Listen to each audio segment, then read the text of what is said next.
May the words of my mouth and the meditation of mine heart be acceptable in Yahweh's sight. He is our strength and our redeemer. And it is in his name, which is his authority, that we pray, praise, proclaim, project, and protect today's message. Amen. Hola, mi nombre es Kofi. ¿Cómo está? Bonjour, je m'appelle Kofi. Ça va? Ni hao, namaste. Osai, anakituya. Ohio, I see you. Kamsa, kamsamida. Manut, Habarigani, Aquaba, Itasin, Jambo, Mimini Kofi, Nina Fraku Kutana Nawewe, Bakwatav, Shalom, Shai Shalom, Ravak Allah Sham, Barak Allah Sham Yachava, Shalom Allah Sham Yachava. Hello, Mr. Hepa. Hello, everybody. Appreciate you. Thanks for being on Yastel today. And I Kofi, hello, the servants of Christ. Mashalom. Hey, hello, everybody. I am Pastor Kofi, Pastor Servants of Christ, where we are always changing lives one mind at a time by being the voice of the voiceless and speaking the unspoken. And hopefully, got a little interesting setup where for today. So if I miss you, or if I miss a comment, question, concern, etc., please charge it to my head, not to my heart. Thank you for being on with us as we continue to get deeper into the Word every day. Sorry, y'all, give me a second. Gotta make sure everything is all right here. Okay. So the birds are chirping and everything. I'm out under here today. Supposedly it's supposed to rain. It's one of those days you can't really tell just by looking what it's going to do. Is it going to rain? It's not going to rain, but prayerfully everything will work out. Hello, everybody. Thanks for being on. How you doing? Let's say hello, everybody, real quick and go ahead and get into this once again.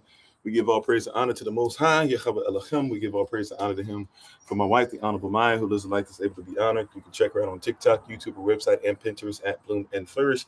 Not A&D, the letter N, Bloom and Flourish. She is a healer, herbalist, chemist, and biologist by degree. How we doing, Hidden? How we doing, Sister Dawn? How you doing, MIT Stephen? How you doing, DB? Sister Sherry, Big Brother Thomas, Brother Yee, Queen Sheila, Benson, how you doing? And thank you. Sorry for interrupting your class last night. Thanks for helping us out. I'll try to do better at getting you, involved a lot earlier in that process. How you doing, Eileen? Thanks for the love. Appreciate it. How you doing? But thank you, everybody, for on all the platforms, for your likes, shares, all that great stuff. We appreciate you. How you doing, Cheryl's, Molly, daughter of the Most High, everybody. Thank you for being on. If I miss you, once again, charge it to my head and not to my heart. We appreciate your presence. If it's your first time, one time of many, we appreciate you. We do this every day at 8 a.m. Eastern New York time. We're on every evening at 8 p.m. Eastern New York time. I want to thank the brothers that came out and helped us last night and had some great conversation that was received and received very well. Matter of fact, we'll be having our sisters on tonight to be part of a conversation as well. Let me reverse the screen. We're going to be using the whiteboard a little bit today. I'm not going to be going back and forth on it over and over and over again. What I'm going to do with the whiteboard today is, what we're going to do with the whiteboard today is we're going to actually write out a word, the theme for today, if you will, the motif. That we're going to talk about today is constant. Constant. How you doing, Miss Tiffany? How you doing, Latoya, King, everybody, Roman? Thank you for coming on. Today we're going to talk about this word constant, right? Also, as a reminder, don't forget tomorrow, very busy day for us. We'll be on live at 8 a.m. We'll have our Shabbat service at 10 a.m. And this is all Eastern New York time, 8 a.m. live, 10 a.m. Shabbat service, 11 a.m. for the children, 12:30 for everybody at SOC, and 7 p.m. for the brothers for the men's meeting. All right, I'm out. How you doing, MIT Jenny?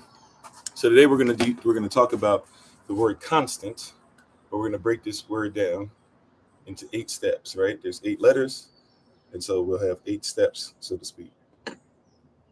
Hopefully, it'll show up on the board the way I'd like to. Right? So we're gonna write out the word constant, and then we're gonna have 8 ways we can look at what should be constant in our lives and help us to make sure that we are constant. Okay? So we're going to talk about constant today. That is the word for today. And we're going to try to write it out so you guys can catch it a few times. So I'm going to say what it is, and then we'll go through these words. So constant is 8 letters. Oh, you couldn't find? Oh, well, thank you for finding this and looking. How you doing, Sister Nadine? How you doing? I'm sorry. That's what it is. Thank you for being on, Sister Nadine. How you doing, Evie? So we're going to talk about constant. There's some constants that are missing in our lives today, and we want to discuss some things that might help you in your journey in becoming more constant, or having certain things be constant in your life. Okay. So constant. If I want something to be constant, there should be certain things that I'm looking for all the time, right? If I want finances to be constant, if I want my relationship to have something that's constant, if I want love to be constant, if I want internal integrity and internal peace and internal purity to be constant, there's some things that I have to think about in order to make that happen,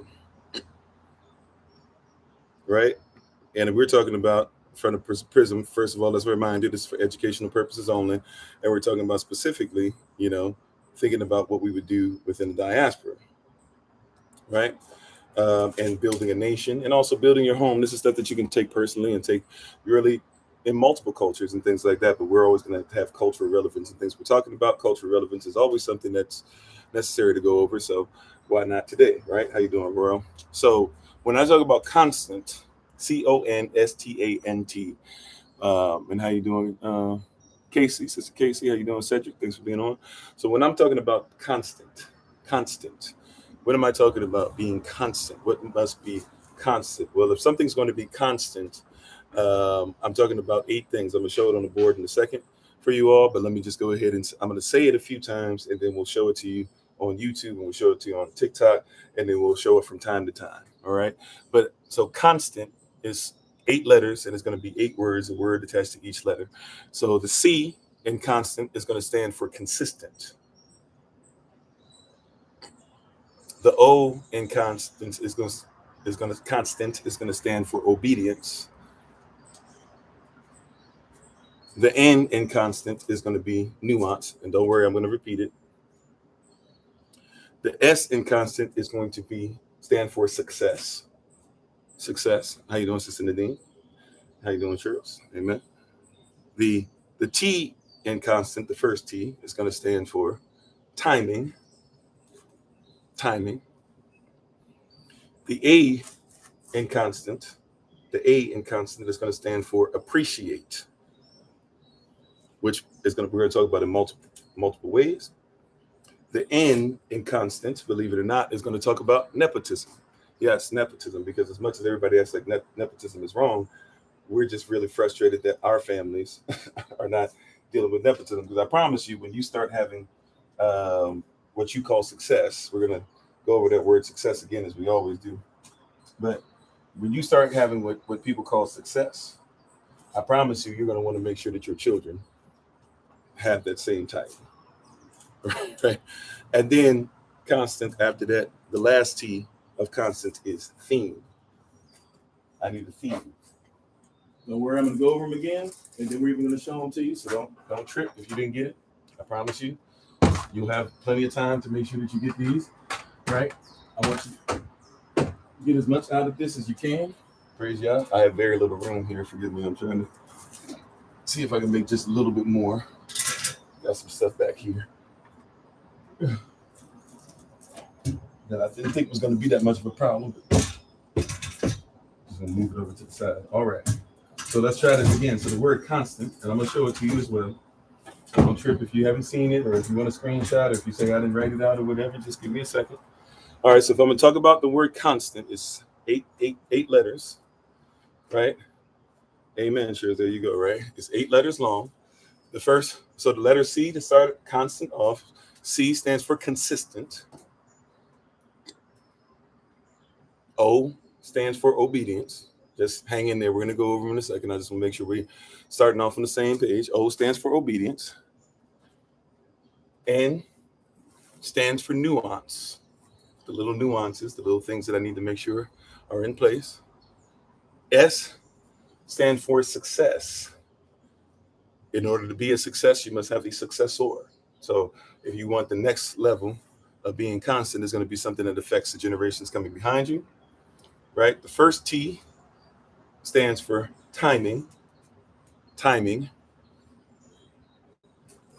The letter A stands for appreciates.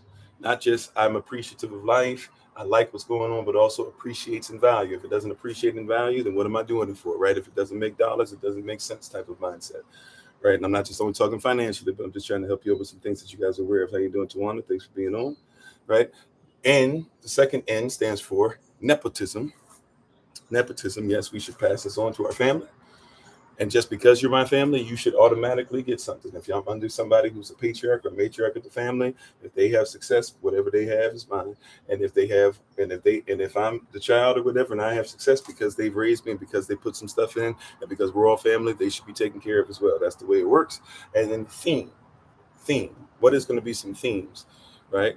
A lot of people will get into this stuff later, deeper, but a lot of people will say, oh, I'll say, well, what is it that you need? They go straight to, and it's not a bad answer, but I'll say, what is it that you're going to do? What's going to lead you, guide you? People say, oh, the Holy Spirit, Yahashua, Yahweh, Abba, Elokam. They start saying, but Yahashua said, I am the door. I am the door to something, right? I'm not just the door, right? I'm the way to the Father, the truth, the light, yes, but I'm the door. What am I opening doors for? Everybody's talking about going to heaven, but a lot of people don't experience heaven on earth. They go through hell every day talking about, I can't wait till I get to heaven. And Yahashua says you should have some heaven in you. So what are some themes, or what is the theme that you go by? What is a motif that you go by every day, that when everybody else is falling to the side, right, that you still have something in you? How you doing, Sister Deja? Once again, we're talking about constant. And then after this, I'll show it to you on YouTube, and then I'll show it to you on TikTok, and then we'll start going through some of these characters again. And I'll try to show it from time to time. It'll be on the board for the whole time. So constant, the word constant means what in for today? And how you doing, David? Thanks for being on. The word constant is talking about what? First, constant. The first letter C deals with the word consistent. Next up is obedience. Next up is nuance. How you doing, Brother Kenyatta? Next up is success. Following after that is timing. Following after that is appreciate. The word following that is nepotism. And then finally, the last of these words is theme. All right. I'll show it to you on YouTube. I'll show it to you on TikTok. Then we're going to go ahead and get into this. All right. So here you go on YouTube. Hopefully you can see it. I know I got some lighting that's popping up, but hopefully you can see it. Consistent obedience, nuance, success, timing, appreciate, nepotism, theme.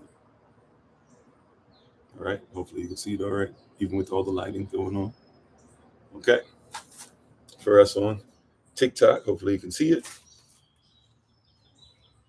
I know I got the words on the screen that don't help with you being able to see. Hopefully you can see it all.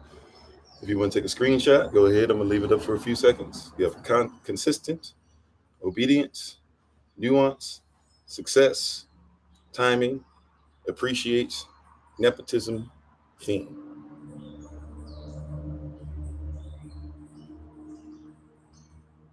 All righty. Give you 5 more seconds.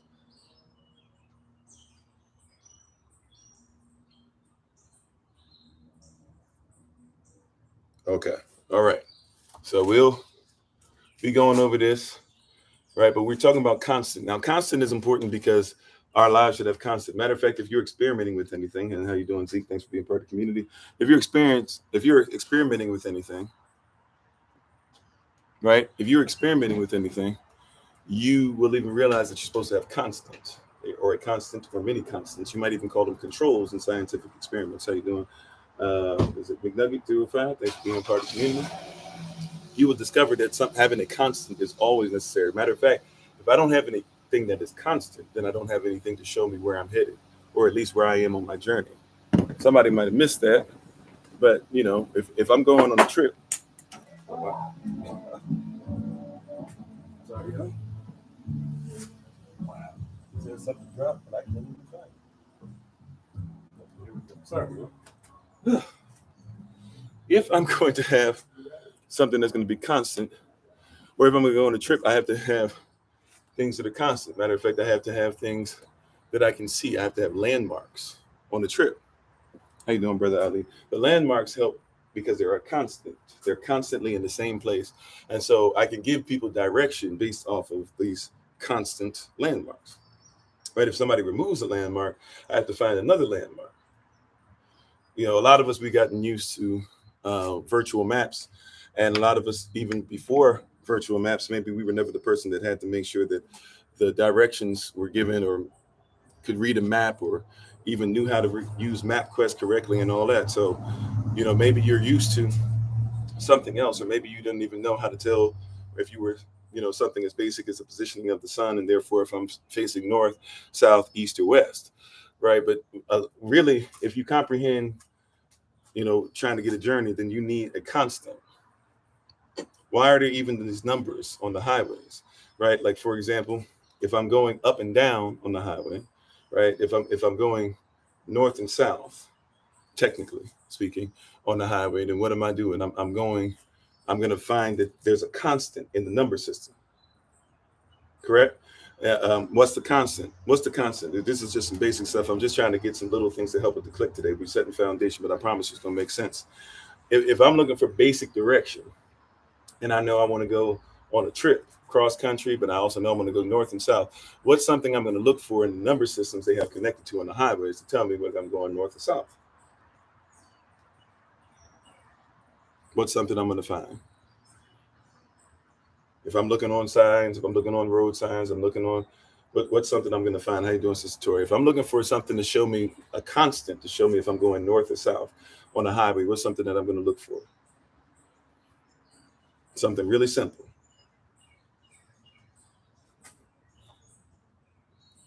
No, not even the compass. I'm talking about if I just get on the road and I'm looking for numbers on the highway to tell me whether I'm going north or south, right?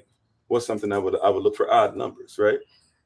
Odd numbers, because it's a constant. If I see north or south, right? I know we were just talking about the sun and all that. Of course, you can see where it is, what time it is, and you can think about what direction you're going, right? But we're talking about just if I'm on the highway and I look for a number system, I could say, okay, if I see on the highway, if I see this is 85, right, then that tells me I'm going north or south. Now I need to figure out where 85 is. Am I talking about 85 North Carolina? Am I talking about 85 in Georgia? Am I talking about 85 somewhere else, right? But 85 is an indicator that I'm going north and south. If I say 95, then I know, okay, 95, I'm dealing with probably something that goes all the way up the East Coast, all the way up and down. I can take 95 down to Florida. I can take 95 all the way up the East Coast, right, to New York and then some. But if I see an even number, then I know I'm going east to west. How you doing, Renaissance? How you doing, Patty Cake? Thanks for being on. How you doing, Glenford? Everybody's coming on.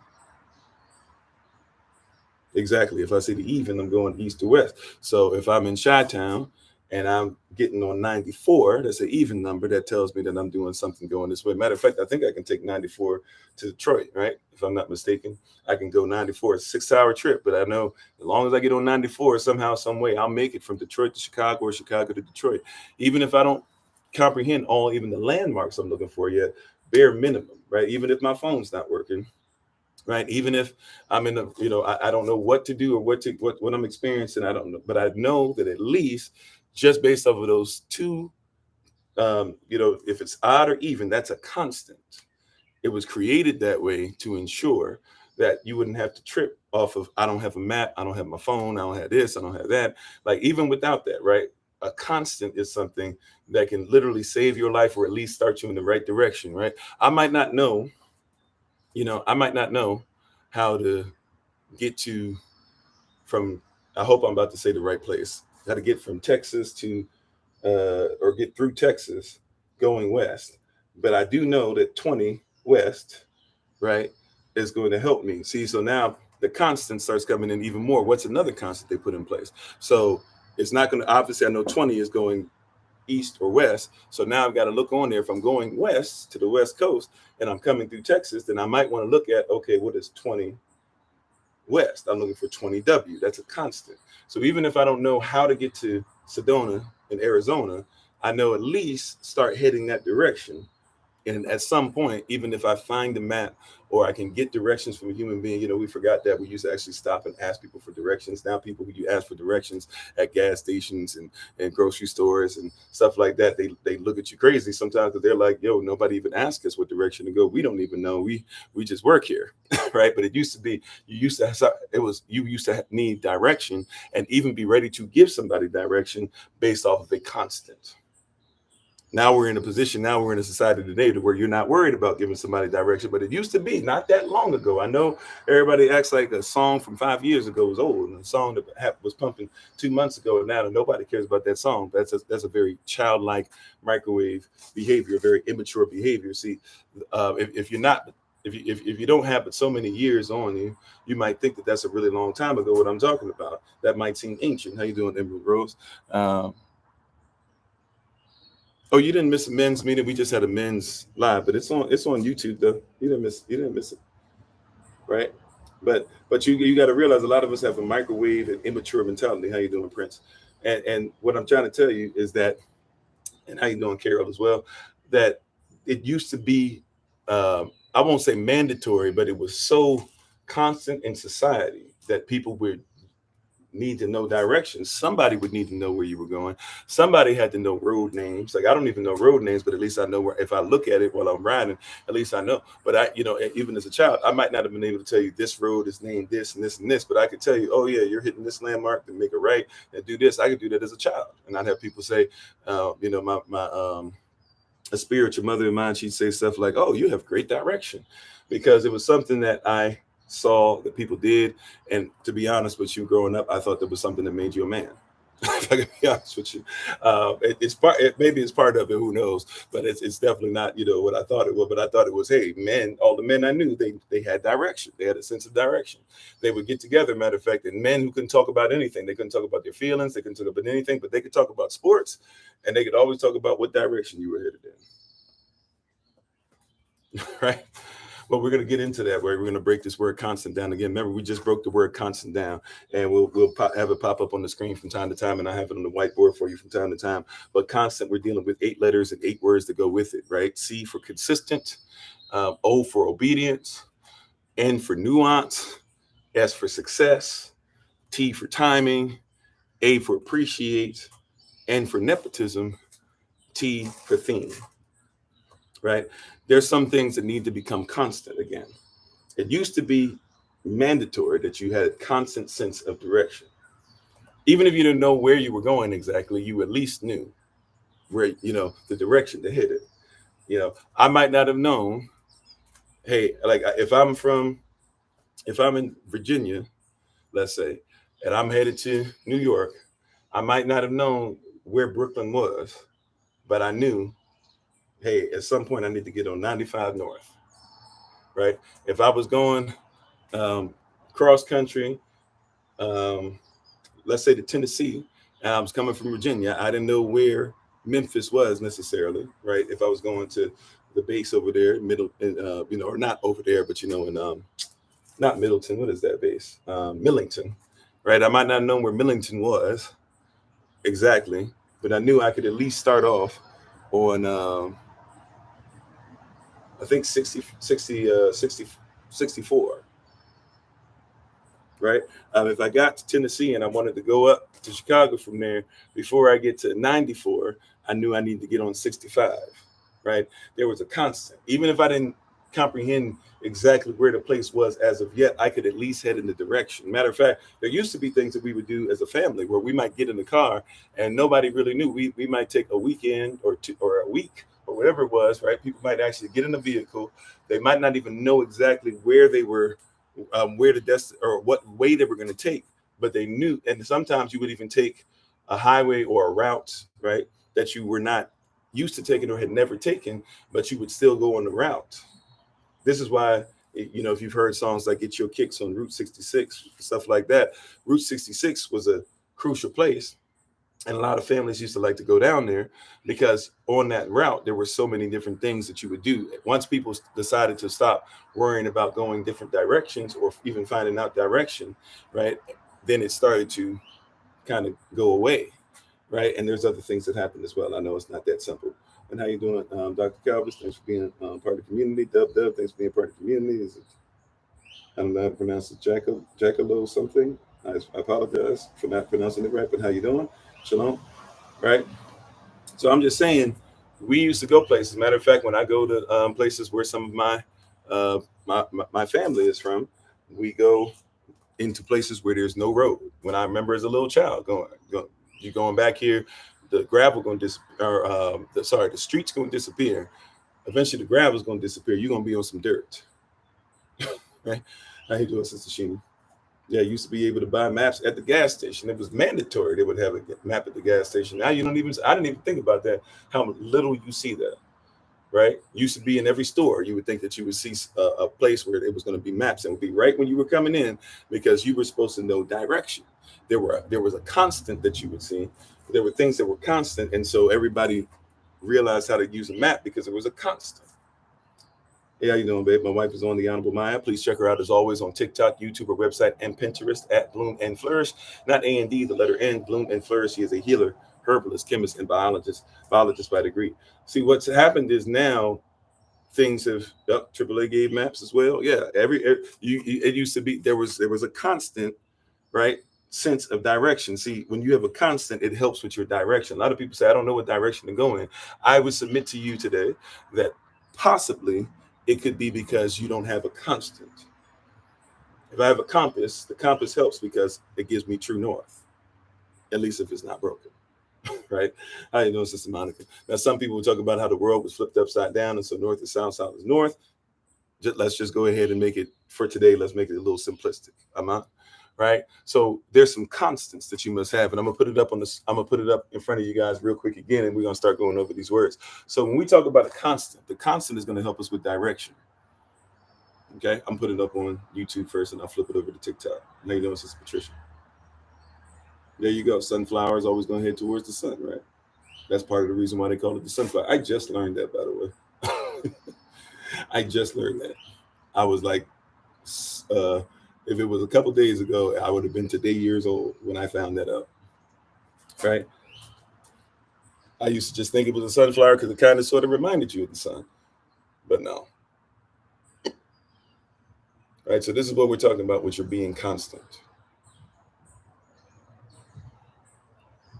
We must be constant. So the first letter in constant is the letter C. And today we want to talk about, in the letter C, this word consistent. If it's constant, it's got to be consistent. That's pretty self-explanatory. But then maybe not, because a lot of people want things that come from a lot of people want things constantly, but do not look to see if they do things consistently. So you would think that that would be a pretty self-explanatory thing. Yeah, if you want something to be constant in your life, then you've got to be consistent. But people want constant love, but are not consistently giving that which they want to receive. People want constant health, but are not eating things consistently that would help you to have constant health. People want constant weight, right, to keep, but people are not willing to be consistent in things that cause you to have a constant weight. You would think that that would be consistent. You would think, why do we even need to spend any time on that? Of course, everybody knows they need to be consistent. No, everybody is aware that they need to be consistent. See, the word know means would tell you that I'm intimate with something. So a lot of people are aware that they need to go to the gym. A lot of people are aware that they need to go for a walk, that they need to go swimming. A lot of people are aware that maybe you have a vitamin D deficiency because you need more sun, but you're not consistent in going outside to make sure that you can get rid of something that's supposed to be inconsistency. See, if you realize that, watch this, we talked about this yesterday. Originally, before sin, before missing the mark, right, your body is not designed to pass away. Right? You know this, right? Like, your body is not designed to pass away. And how you doing, Sister Monica? If I didn't say so earlier, how you doing, Sandra? Thanks for being part of the community. Your body is not designed to pass away. How you doing, Maxine? How you doing, Minister Tamara? Everybody come on in, come on in. How you doing, Ryan? How you doing, MIT Tracy? May I say that again? Your body is not designed to pass. That's why there's no natural cause of death. So There are some things that you have allowed to become constant that should not be a constant, because in your mind everybody's going to die anyways, but that wasn't the original intent. Thank you for the love. And how you doing, Miss Lita, or Miss Letta? I hope I'm saying it right, Miss Lita. So that wasn't the original intent. You were not created for death. You were not created to be unalived. You were not created to lose your life. You were not created to pass away. This is why when everybody passes away, they'll say, oh, they died of natural causes. But there's not in your nature to have anything that causes you to stop. The only thing that happened that caused you to stop was that you did something that was inconsistent with eternity. And when you did something that was inconsistent with eternity, you had to be separated from an eternal body in order that you could have what's called a glorified body. You see, consistency is key. If I'm inconsistent with certain things, then I can lose a constant. Hallelujah. That's a word for somebody, right? So that's a word. You might be doing some things that are inconsistent with the constant. Right? Your body is not supposed to. Somebody says, oh, look at so-and-so. They don't even look like their age. Look at so-and-so. I couldn't even tell that you were 50. You look like you're in your 20s. I guarantee you there's some things they do consistently to help that 25-year-old constant. Thank you, Joseph. Appreciate it. And how you doing? User 574969415, etc. Thanks for being part of the community. Could I be asking for something that is constant or to be constant, but I have no consistent actions? Could I be asking for constant results that I'm never going to get because of my inconsistency? The Apostle Paul says something that's powerful, and a lot of people miss it. He said, I have not yet arrived.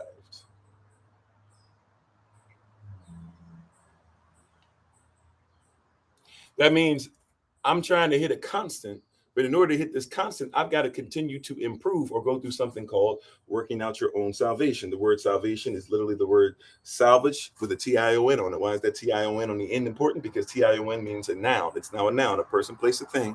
So whatever's being salvaged is the person, or the place is being salvaged, or the thing that I'm doing is salvaged. That means to go back to its original intent. And Paul says, I have not yet arrived. In other words, I'm looking to crucify the flesh daily. In other words, I'm looking to finish my race well. In other words, the things that I want to do, the things that I don't want to do, and the things that I do not want to do have become the things that I want to do. I realize that I want a constant result. And I'm even preaching to you about, this is what Paul is saying, I'm even preaching to you about a constant result, a constant eternal mindset. But he said, to be honest with you, though, I'm still inconsistent.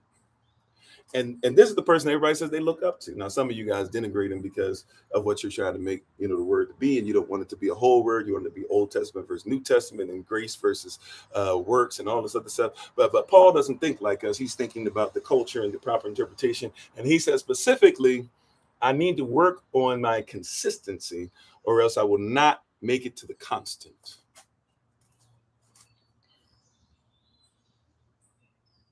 How you doing, is it Danielle?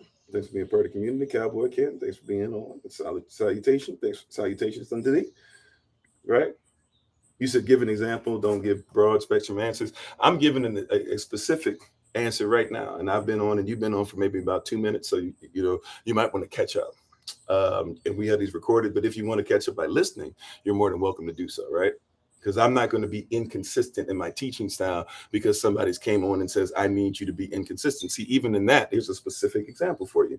Even in that, you're asking for me to come outside of something that's planned to be spoken about for hours so that you can be satisfied in 2 minutes. But I don't give microwave stuff here. I come from a generation before me that put stuff in the oven and put it on 400, or not even 400, might put something on 250, 300, and let that thing cook for a couple of days if necessary, that you might be able to get what it is that you're really supposed to get out of something. So I'm here to tell you, right, and all these things, I'm not going to be inconsistent in the values of my own culture to ensure that somebody else is going to be able to be pleased, especially when they don't even know what my culture is, what it is that I value, and if what I value is something that might be valuable to them. See, that's specific for you. Don't be inconsistent when it comes to a constant. I'm not going to change my who I am and who I'm created to be and how I teach because of somebody's wanting to say be inconsistent that you might make it easy for them. Right? I saw things change when you would put macaroni and cheese in the microwave and it wasn't even real cheese. And I don't even know if it's real macaroni, but it used to be that you would take time out to make macaroni and cheese. And look, I don't eat, seafood and stuff like that anymore. But if somebody was going to put the crawdads and all that stuff in, you didn't just put that stuff in for no 10 minutes. That thing might need to, percolate a little bit, if you will, and you might have to wait a little bit before that thing was ready. You didn't just put, you didn't just go ahead and go into the water and say, hey, I'm looking for a pearl or whatever. You might have to go ahead and allow the oysters, or even put the mother of pearl in, and then go ahead and make sure that the oysters were put in a certain place, and make sure that the water was in a certain condition and around 75 degrees. And you might have to make sure, so you had to, there are things that people used to do, but see, people are so busy because they're inconsistent that they're not looking for something to be constant. How are you going to learn from somebody who has no constant about them, uses nothing constantly, because they are inconsistent, because they're trying to make sure they meet up with your values? This is one of the things about social media that is amiss, is because even though social media is a great tool that can be used properly, right? Let's just be honest about the fact that a lot of people are inconsistent, and you want to go on there and hear 75 people who are inconsistent with their own values, and then talk about how you're going to make a constant decision based off of it. Something is wrong.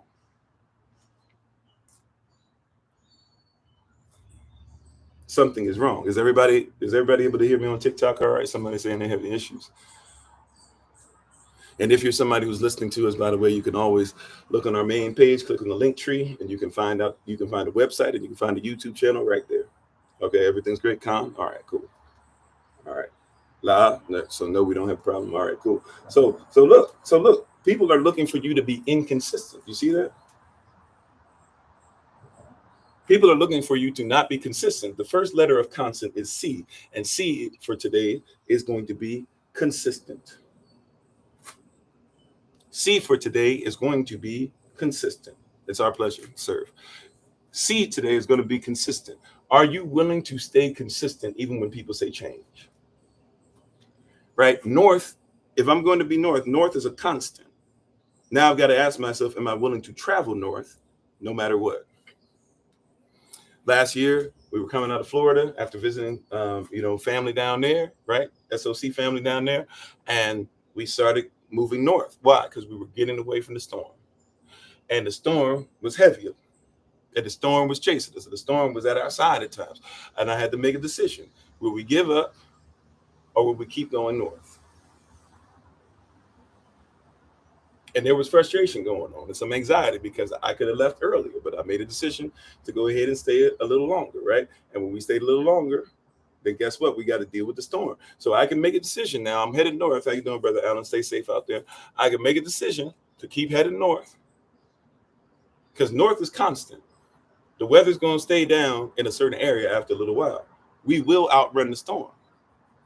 Will you keep going forward? Right? Will you keep going forward? Will you have the faith and the works? You can have faith that north is going to be constant, but will you work it to where you keep going in that direction? You can have faith that 94 is going to take me from Detroit to Chicago, but do you have the works to say that I'll take the 6-hour trip? You can have faith that Route 20 will take me east and west through Texas, but it doesn't mean that you're willing to do what it takes to get through Route 20. Texas can be mighty long. You can have the faith, right? And all this stuff. You can have faith that 64 is going to eventually lead me to Virginia Beach, and I might be able to sit on the beach in the sun. But are you willing to go through what it takes to get to the beach? You can have faith that 95 will take me from all the way up in New York and take me all the way down to the depths of Florida. But do you have the works to go with it? Are you willing to be consistent? Are you willing to be consistent? That's a constant. See, just because I've got to see, my consistency must become constant. Right? Amen. Consistent, obedience, nuance, timing, appreciate, nepotism, theme, constant. I'm willing to be consistent. Watch this. Am I the greatest preacher to ever live? No. Am I the greatest Israelite teacher out today? I would actually say no. Am I consistent when others wouldn't be consistent? I would say probably yes. I'm not saying every single one. I'm just trying to tell you, there are some people out there who you should know at a greater level than you know me, but they're not consistent. How you doing, Sister Deborah? There's some people where you should see things that they do in faith greater than what you've seen me do, but they're not consistent. Every day, if I have signal issues or not, if it's making me run late or not, if I'm having family issues or not, for the most part, I'm human. There are times that it will not, I won't be able to make it. But for the most part, every day, you're going to see your boy, 8 a.m. Eastern New York time, weekdays, 8 p.m. Eastern New York time. You're going to see Maya on with the children. You're going to see us doing classes. You're going to hear me on the phone talking to you. You're going to see us making trips to see about you. Why? Because there's a consistency. Yeah, we're all inconsistent in certain areas, but that's and really, can I be honest? The sin problem that we talk about is usually out of inconsistency. Once again, see, somebody says, why is my business failing? How consistent are you? And here's the wild part. You've been taught, because this is what you were taught in school. You were taught to be more consistent for somebody else's business than your own business. When you worked for somebody else with a 9 to 5, you were consistently on time because they controlled you with a paycheck. But when there's no paycheck and you realize that what you truly have, nobody can really afford because it's given by the Most High anyways, you all of a sudden started slacking. But what I have, if I have a gift that Yah gave me, it is sinful to not realize that what he's given me is eternal. If he's giving me something that is eternal, it is a constant. If it's something that is a constant, in order to get a constant result, I must be consistent.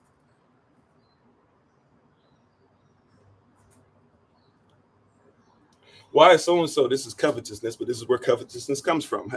Roll with me on covetousness. Man, so-and-so's marriage is better than mine.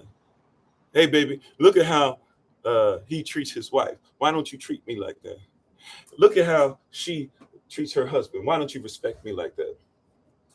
It's not that you were never respected. It's not that you were never given affection. Because if that's the case, for real, many of us would not all of us, unfortunately, but many of us would not have gotten in the relationship in the first place. How you doing, Everett? So you didn't get into the relationship. Thank you, Brother Steve. Appreciate you. You didn't get into the relationship because the person did not show the ability to give you the love that was required. What your issue with the relationship now is the things that somebody was consistent in, or at least showed you that they could be consistent in, they have become very inconsistent, if sometimes they just don't do it at all now. Thank you for the love. How you doing, Auntie Doll? You see what I'm saying? You're having a problem with inconsistency. And so now you're looking at other people who are consistent and you're saying, I don't like that they have. Thanks for the love. And I don't like that they have. And I don't like that they have it. I don't like that they get this and they get that. And I don't get it. But see, you're not looking at consistency. Mm-hmm. Oh, yeah, we might step on some toes today. How you doing, Sister Joy? How you doing, Michelle, if I didn't say so already? We might step on some toes today, but you need it. You need a spoonful of somebody stepping on your toes today. A spoonful of sugar ain't gonna help sometimes. Sometimes you got to give somebody some castor oil. You might need something that tastes nasty, but it's gonna push some things out of your system. And one of the things that needs to be pushed out of your system is inconsistency. If you're not gonna be consistent with your love, then don't look for constant love. See, the constant comes with some things. If I'm going to have constant success, I have to be consistently successful.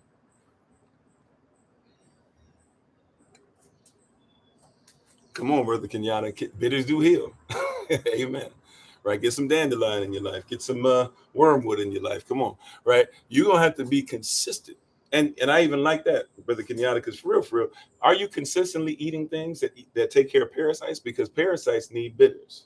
You need things that you don't like the taste of that will help you to get rid of the things that are eating off of you. See, because the things that you like to eat, guess what? The parasites like to eat them as well. Hallelujah. Come on, somebody. Right? The things that you don't like to eat are the things that the parasites don't like to eat. And the things that you love to eat are the things that parasites do. That's why some of you have your cravings. Some of your cravings, you don't even have a child in you. Some of you not even designed to carry a child, but you seem to have these cravings. Why do you have these cravings that have you up in the store at 11 p.m. and you should be getting sleep? Why are you sitting up there eating ice cream at 1 a.m.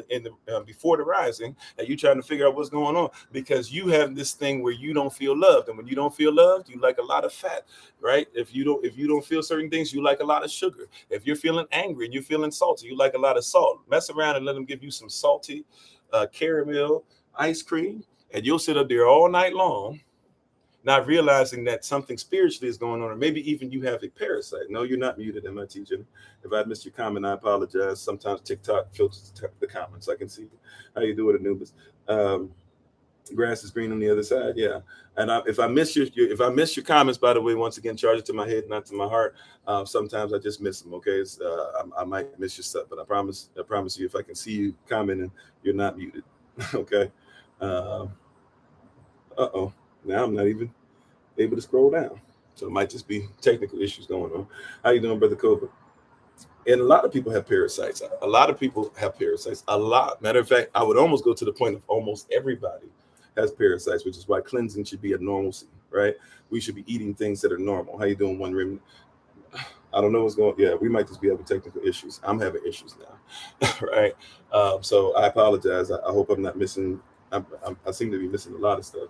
How you doing, Marlon? So I'm just saying, in some of these things, even when you talk about COVID. Now, my wife, she can help you out with even more. But one of the things that she would tell you is take a bunch of vitamin C for COVID. Like nobody thought about, take a bunch of vitamin C.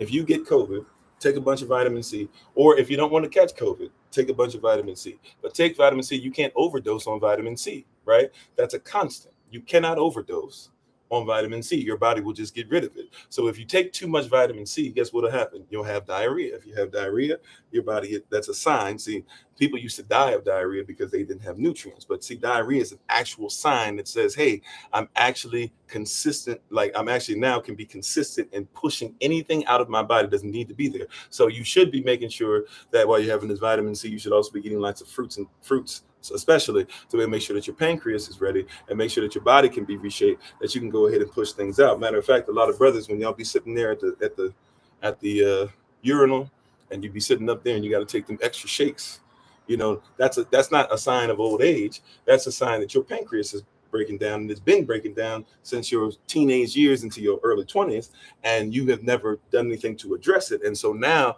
you're actually having issues when you go to use the restroom, mess around too, and have some kidney issues. Now you're having some real problems, and you're having some of those infections and all that stuff. Your urethra is not acting right. Start making sure you restart your pancreas. But anyways, going back to the vitamin C is going to push that stuff out, right? Because you need that stuff to not be in you. You need to make sure that you're being cleansed or clean is constant. So you need to have enough vitamin C that pushes the stuff out. It's a sign. A lot of people say, I have diarrhea. Oh man, I have diarrhea. I'm sick. True, but the diarrhea is a symptom that your body's trying to push something out. But we will try to mask. Now you'll try to take something for the diarrhea and you get rid of the diarrhea, but the diarrhea was actually a sign you were being healed. So now you take it away, something that's causing you to be healed. You see, if you cleanse, you're going to have diarrhea sometime.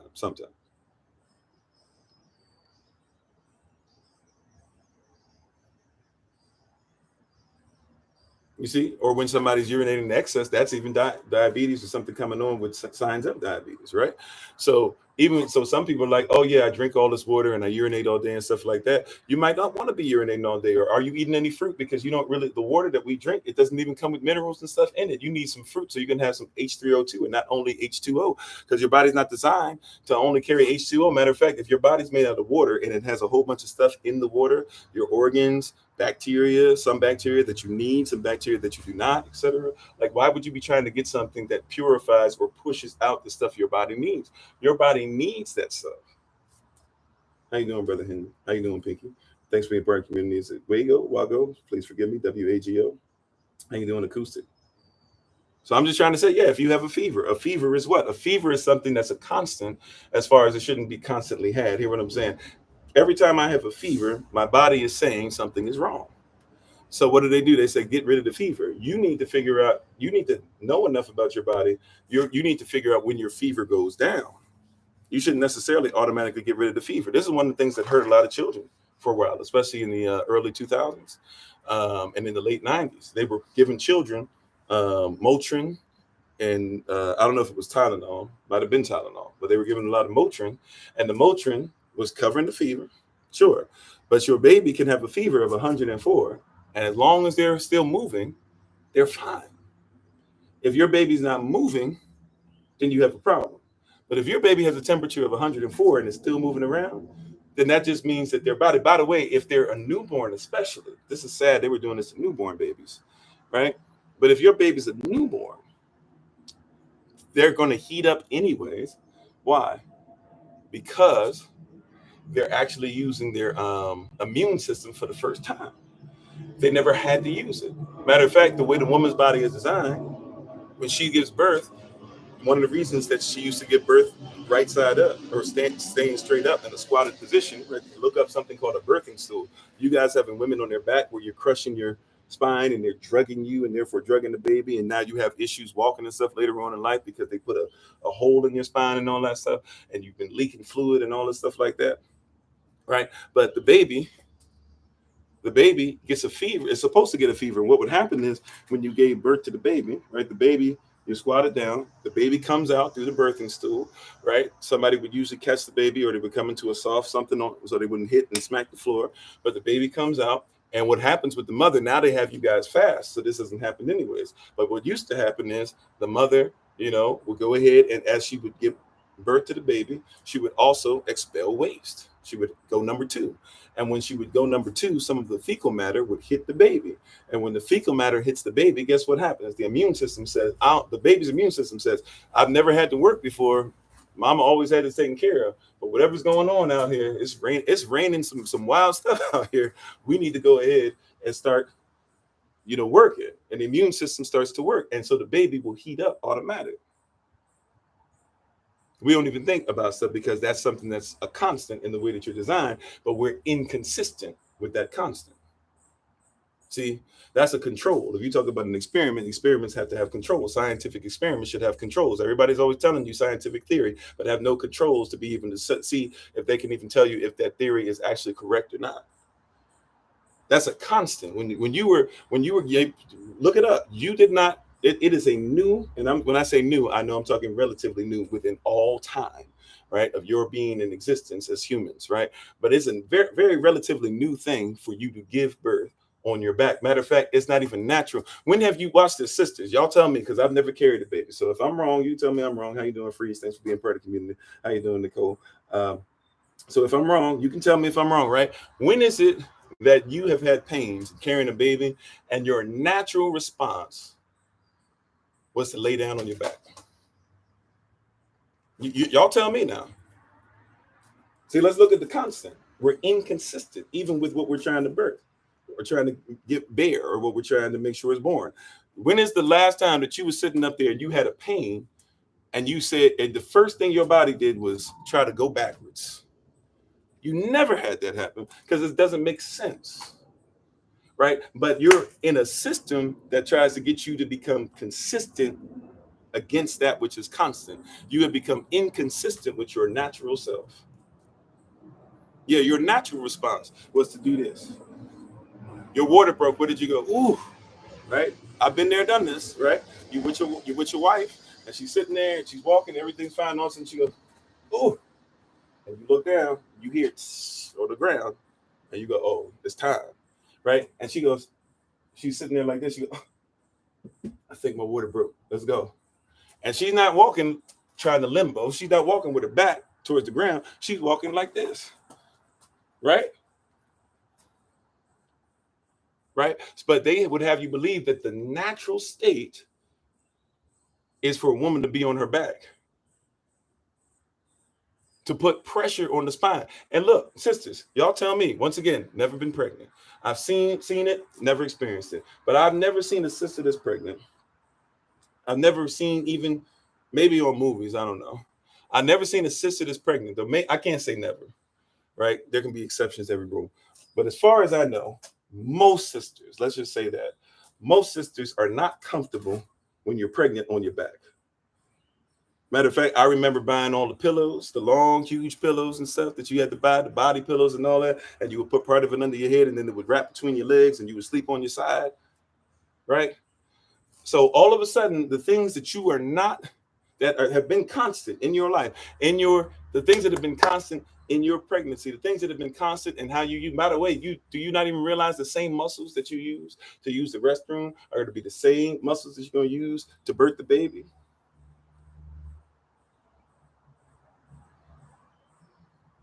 Right?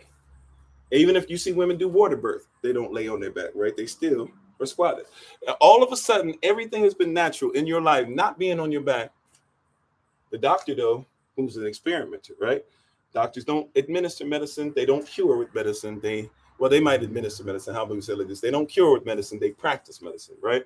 These doctors that have been practicing with you on the OBGYN, if you know where that comes from, look back at the father of modern medicine who used to experiment on sisters with no pain and stuff. And that's why they got those metal tools and stuff like that they use on you now when you go to OBGYN.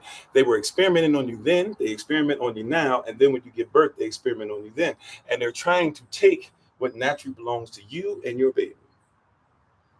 Is it just same push and motion, even if you have a C-section, it's an instinct. Yeah. Oh, I didn't even know that about the C-section. You just taught me something. Praise Yah. Right?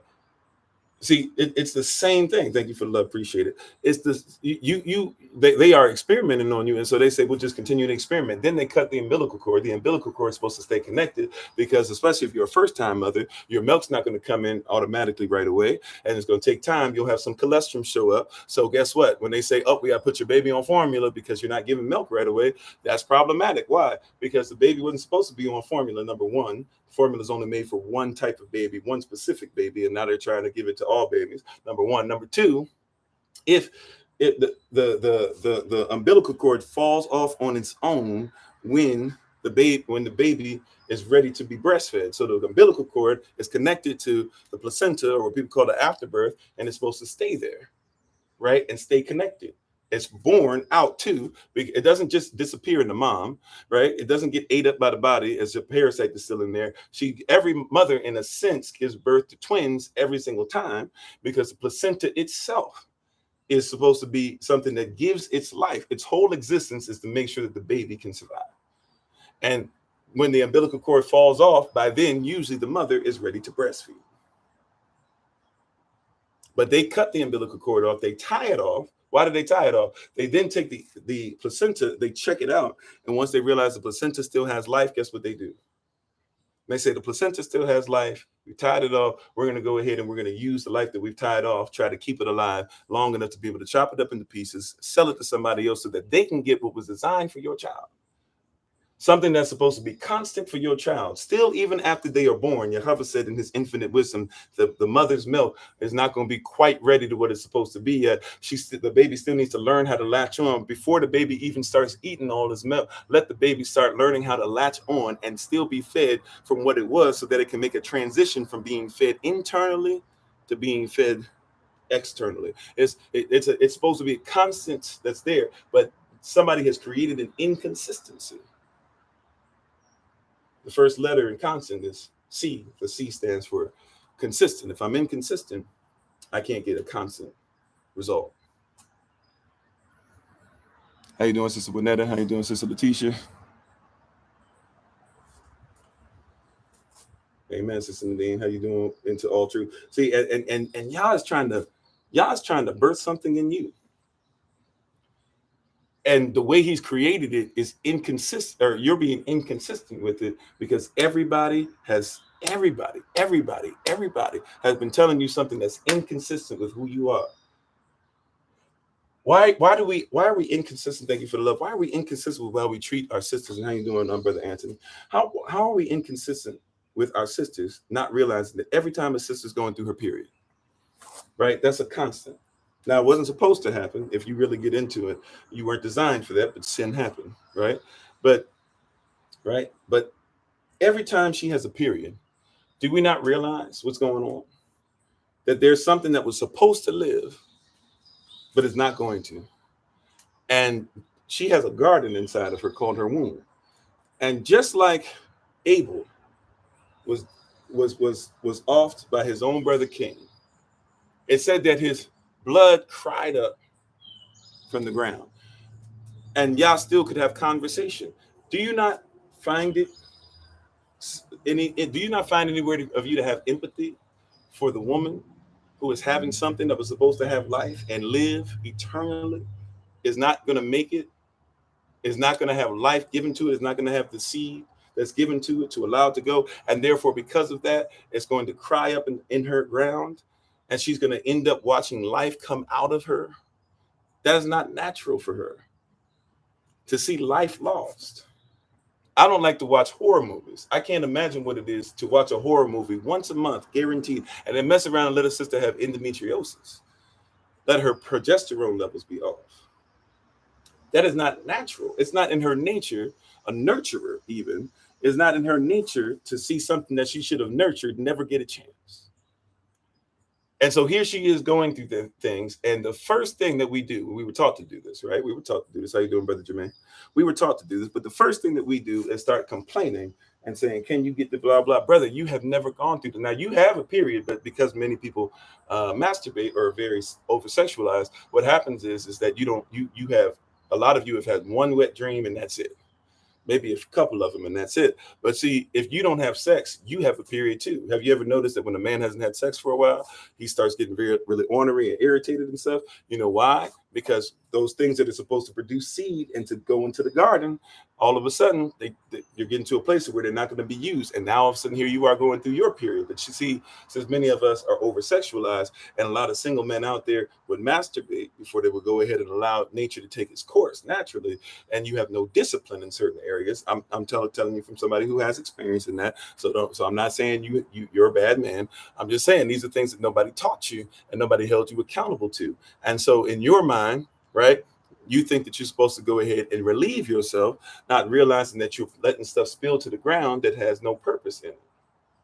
And you have to now get into a relationship with these women who you've never seen, never had actually seen in person, that is, and go through a false image of marriage. That's what the word fornication, or what you guys call, or you guys don't know, but the word porneia or porneia is what we use for fornication. That word, it actually means a false image of marriage. That's where you get the word pornography from. Anything that's a false image of marriage is pornographic. It leaves graphics in your mind. In order for you to commit this fornication, you have to have a false image of marriage, because sex is marriage, marriage is sex, two becoming one. Yeah, that's sin, to let the seed fall to the ground. Matter of fact, there was a brother in the Bible who got off because of that, by being unfaithful to making sure that he stepped up in what he was supposed to do. And if you keep going deeper into that, that's why eventually in Judah, we kind of have a repeating person in our line.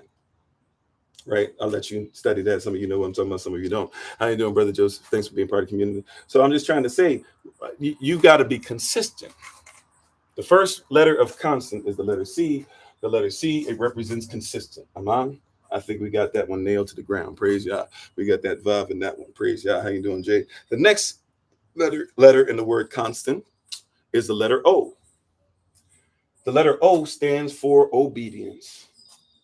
If I'm going to be consistent, guess what's going to have to come with it?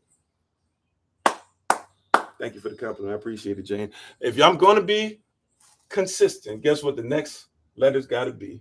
Guess what the next thing's got to come with it? If I'm going to be constant, if I'm going to be constant out here, then if the first letter C is consistent, then the next letter O is going to have to be obedience. It is better to be obedient than it is to give out all these sacrifices. Obedience is better than sacrifice. I need some obedience in my life. You need some obedience in your life. I know you don't think that you need it. I know you think you got everything under control, right? But you give a lot of sacrifices, but you do not obey. Somebody might not comprehend what that is. I promise you, I'm gonna bring you up to speed. See, because obedience is better than sacrifice. Everybody talks about the sacrifices they gave in their relationships, but where is your obedience? I sacrificed this and I sacrificed it. They got a list of sacrifices for you. And I'm not mad at it. They have a list of sacrifices for you. But where is your obedience? You got a list of sacrifices for me all the time. You're going to make sure I comprehend you sacrifice. You're going to make sure I comprehend that you sacrifice. Don't let anybody tell you you didn't sacrifice. You sacrificed. If they knew who you were, if they knew what you sacrificed. But see, here's the deal. Sacrifice just means you'll do it once. Obedience means you sacrifice all the time. And you don't start counting how many times you sacrifice. When you're obedient, it means it's part of your nature. It's cultural at that point. It's natural. It's habitual. How you doing, Anubis? Yeah, disobedience is the consistency of falling short of grace. Come on now. How you doing, Caleb? Thanks for being part of the community. See, you need to figure out how you're doing, Sister Marcia. You need to realize about obedience. It's better than sacrifice. Did Yah require a sacrifice? Yes. Was Yehoshaphat a sacrifice? Yes. Why was he allowed to be a sacrifice? Obedient. Sacrifice didn't even mean nothing if there was no obedience. Watch this. If you gave a sacrifice, right, then you had to be obedient to what the sin or to covering the sin. What does that even mean? The sacrifice for turtle doves is not the same sacrifice as the sacrifice for a heifer. The sacrifice for a heifer is not the same thing as the sacrifice, or it doesn't cover the same thing as what does a red heifer. Or a red heifer doesn't cover the same thing that a lamb does, and a lamb doesn't cover the same thing that a ram does, and a ram doesn't cover the same thing. Do you get what I'm saying? Like you're out here talking about sacrifices, and you're not even obedient to if I should sacrifice that or not. Should I sacrifice my time for anything? Should I sacrifice my time for anyone? A lot of people talk about I'm married and this and that or whatever. Do you even know what marriage is? I could ask 100 people what the definition of marriage is, and I'd get 100 different responses, and y'all think that's cute. No, that's evil. That's messed up. That we don't have something that is always constant concerning marriage, that everybody does not have something we can say, this is what we agree upon is marriage. This is what our culture states. This is what our children should be. This is what this, there's so much argument. You think that it's great to be, can I say something that's going to mess you up? Because you think when I say this word, you think I mean race. I don't mean race. But some people are going to take this as meaning race, right? Take it as you will. This is for educational purposes only. But I'm not talking about what you think race is or species is, because that's what the word race actually breaks down to if you study and you know what these words mean and where they came from. Right? But I'm not talking about race, or I'm not talking about just your color. I'm not just talking about, what you look like, right? You can hear it, you can believe it, you can receive it if you want. You don't have to. It's up to you. I just want to give you something that might help you a little bit, that might bless you a little bit. I'm sorry, I'm putting this book bag up here because I'm trying to see if I can block the sun. I might have to switch the angle that I'm at because too much sunlight on the phone eventually is going to make the device shut down or overheat. But what was I saying? Oh, yeah. So look, I'm here to tell you that it's going to mess with you. I don't mean that cultures don't matter at all, but hear what I'm saying. Multicultural is not something that's going to help you. Allow me to explain. I already heard, I can feel it. Bigot, racist, reverse racist. I'm talking about culture. I always ask this question. People ask me this question all the time. Pastor Kofi, do you believe in interracial relationships? I say, before the race, what's the culture? Like, do you even comprehend the culture you're getting into? Do you realize that two are going to become one? Not all skin folk is kinfolk. Just because you look like me doesn't mean we share the same culture. But everything is multicultural. In your churches, multiculturalism. In your government, multiculturalism. In your movies now, which are not making any money because people are tired of what they call the woke movement, right? Multiculturalism. The Little Mermaid needed to be changed from white to black. Why? She's not our culture. I don't need the Little Mermaid to represent me because I don't need King Triton to represent me because King Triton is Poseidon or Neptune. I don't worship either one of them. Who cares if they keep that? Let them keep that. That's not mine. Uh-oh. People get mad when you talk like this, but it's real. You don't think about that. That has nothing to do with me. James Bond, a government agent who's allowed to kill as much as, or allowed to off people as much as he wants, and who's allowed to go ahead and have as much sex with people as he wants, even slap women in the face. And he's supposed to be the man because of that. That's not my culture. Let him keep that. That ain't nothing to do with me. That's why I tell people all the time, they talk about the patriarchy. Your patriarchs hit different than my patriarchs. George Washington is not my father. George Washington might have tried to sire and father some people, right, to be slaves for him. Thomas Jefferson might have done that, but they're not my father. They're not my source. How you doing, Juanetta? Amen. Yeah. How you doing, Dwayne? You see what I'm saying? Like obedience is better than sacrifice. Why am I sacrificing who I am so I can try to make sure that I get a job from somebody who doesn't care about who I am? I might as well be obedient to the one that made me. Uh-oh. Why am I sacrificing? It was like the guy who came on earlier. Oh, well, stop giving these run-of-the-mill stuff and this and that. Been on 2 minutes. We had already been on like 15, 20. Bro, like, I'm not going to sacrifice who I am in my teaching style so that you can get a microwave version of something and you can walk away either happy or probably going to walk away trolling anyways. What is the point of that?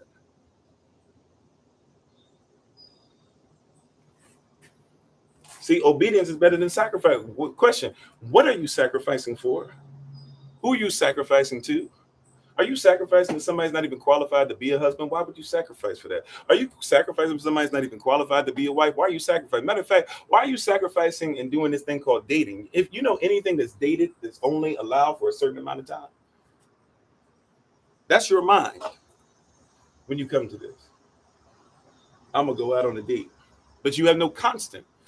In a date, you're not supposed to be constant. You're not supposed to be consistent. You're not even supposed to be obedient to who you are, or obedient to a process of taking care of a wife. But then you want to date somebody long enough and then hope, okay, once they give me an ultimatum, all right, I'll put a ring on their finger. He put a ring on my finger. He wants to be with me forever. No. He's just giving another sacrifice. And he's only giving a sacrifice because that's what you allow. That's what you allowed him to be around a long time without a sacrifice. And now all of a sudden you want to allow him to be longer because he's willing to give you another sacrifice, but he doesn't want to be obedient. And then when he doesn't start taking care of you during the marriage, you say, why is he not taking care of me during the marriage? Because he never wanted it in the first place. If you want somebody to date you, be real ready to just keep dating them. Don't ask for marriage. If you want to date your baby daddy, then date your baby daddy. If you want to date your baby mama, date them. But if you want to have a wife and a husband, they're not baby daddies. They're not baby mamas. They're not even women. They're not even men. Men and women are to be respected. But in our culture, see, I'm talking about culture. Culturally speaking, a husband is always greater than a man. And a wife is always greater than a woman. This is why you're supposed to be pre-qualified to be a wife. Even before you walk down, well, in our culture, you don't even walk down the aisle. That's what y'all do. But even before you walk down the aisle, you should already be a wife. Before you walk down the aisle, you should already be a husband. If I go to the grocery store, come on, Sister Nadine, if I go to the grocery store and I'm looking for something with a date on it, I'm looking to see how long can I have it before I should start getting ready to get rid of it. How long can I eat of it? Can it nourish me before it's time to throw it away? Now, I'll pay for it. Somebody going to catch this. See, you got to see a constant. You're not seeing constants because you're inconsistent and you're disobedient. You're not going to see a constant. If I'll pay for the milk, I don't really drink milk, but y'all know what I'm saying. I'll pay for the almond milk, which really ain't even got no almonds like that, but I'll pay for it. But it comes with an expiration date. And if I don't use it or use enough of it by the time the expiration date is there, I'm not going to keep eating it because I only signed up. I only paid for it for a certain amount of service. But see, marriage is different. It's not just till death do us part. It's even past that, because once my wife and I pass, even though we will not be physically married in heaven, we will still be part of the same body. We're getting into a relationship that never stops. When I pass on and my wife is still here, I will meet her again. This is not just a one-time connection. This is not just, oh, let me go ahead and see what's happening. This is not, hey, let me see if I can get in the bedroom with you and do yada. No. This is anything that we're going to do. It must be something I'm willing to be obedient. And my obedience doesn't stop because, you're not willing to do this today. My obedience is a stop because we're fighting today. There are days that I wake up and I don't like myself. I don't like my responsibilities. I don't like my life. Can I be honest? I know some of y'all never have this, and pastors and motivational speaking stuff is supposed to act like they never have these moments. There are times where I fall short in that category. But just because I don't like those things doesn't mean I don't love my wife, because that's obedience. I don't just sacrifice when I feel like it. I'm obedient even when I don't. That's why obedience is always better than sacrifice. Obedience will always trump sacrifice.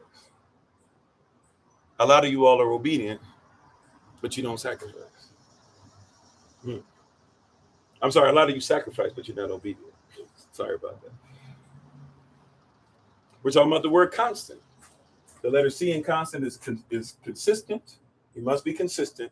If I'm going to be consistent, the next letter in constant is O. You must be obedient. But then here's going to be something that you're going to need if you're going to be obedient. Here's something you're going to definitely need in your journey if you're going to be obedient. You ready? If I'm going to be consistent and I'm going to be obedient, what comes next? I must take care of the nuance. You said, so what happens when you divorce and remarry? You need to make sure that you're emotionally, spiritually mature, that you've forgiven them, that you've gone ahead and purified yourself so that then you can build up trust with somebody else. Same thing.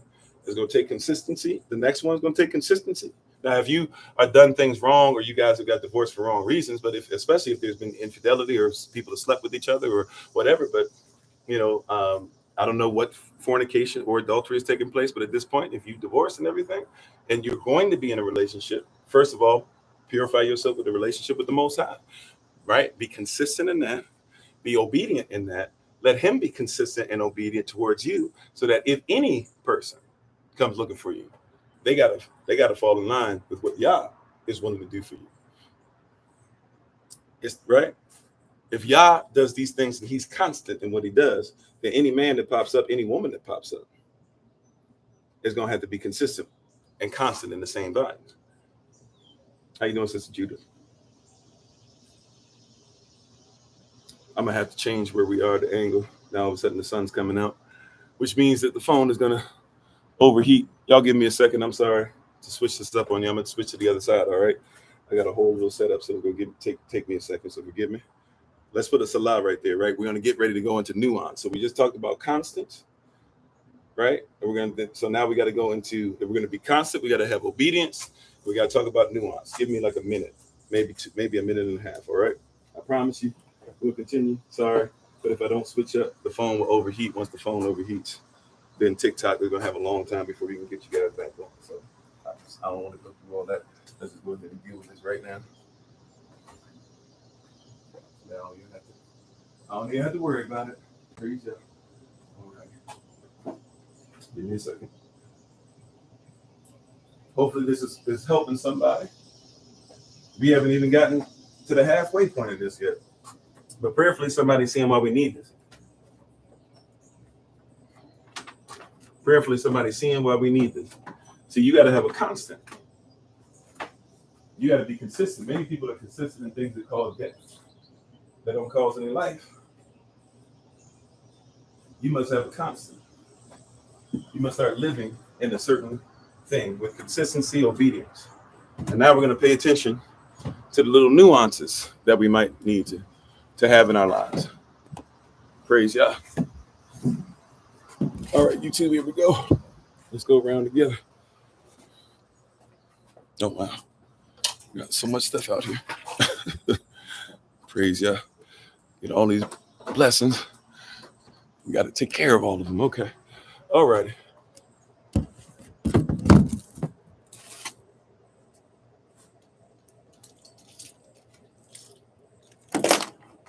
Okay, we're almost ready to go.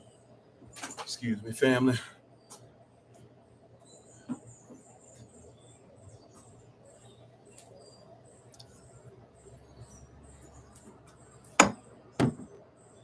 Y'all get to see my trash and everything. Sorry. I'm just going to have to deal with it today. See my humanity. It is what it is. Oh, y'all can't see my face as well over here either. Sorry about that if you're on YouTube. Hopefully it works out where you can still at least hear me. Can everybody hear me all right? Can everybody hear me all right? I know some people were saying on TikTok you can't hear. I think TikTok is getting to that place, right? We're only allowed to have a certain amount of numbers. Unfortunately, that's why we got YouTube and stuff as well. So you guys can always sign up on other platforms or watch the recordings later on. Okay. Everybody on TikTok says yes. Okay. YouTube says yes. All right. How you doing, Trey? All right. So let's continue now. So we talked about being consistent. We talked about obedience. Now we're going to talk about nuance. Okay. We talked about being consistent. We talked about being obedient. Now we're going to get into nuance. So now the nuances are very important for us to go over because in my obedience, a lot of people are willing to be obedient on things that don't take that much. But in my obedience, how you doing, Shoppers? Thanks for being on. In my obedience, I must look at the nuances. That means even the small things. If we could just make it real basic, that means even in the small things, even the things that people think are insignificant. There's no such thing as insignificant. There's no little small show that hasn't affected me. How you doing, Joya? Thanks for being part of the community. And if I'm missing you guys, we're having some issues today, technologically speaking. So please forgive me if I'm missing comments or questions, concerns that you guys may have. But I appreciate you all for being on. Hello, Brandon, and everybody who's on. I think Jamila, somebody I probably didn't say hello to as you came on. So in obedience to something, in my obedience to something, I have to also make it a point to realize that I'm going to need to deal with the nuances. There's no such thing as something that's too small to deal with. How you doing, John? Thanks for being part of the community. No such thing as something that's too small. How you doing, Iska? Right? Obedience, even on the small levels. I've got to become consistent in the micro to even begin to get to the macro. Right? I got to become consistent in the micro. And everybody always goes, I'm macro or micro. I've got to learn how to do both. And really what happens with a lot of people is you only deal in macro and never look at the micro. Your macro, the outside looking in, is excellent. Your macro, the outside looking in, is excellent. Your house try explained it like this. He said there were people who are like whitewashed tombs. They look great on the outside, but if you open up the grave, it's still filled with death. Uh-oh. Come on, somebody. Right? A whitewashed tomb is still designed to hold death. We were talking about this the last couple of days. Rich people dress like rich people. And the problem is you dress like poor people thinking you dress like rich people.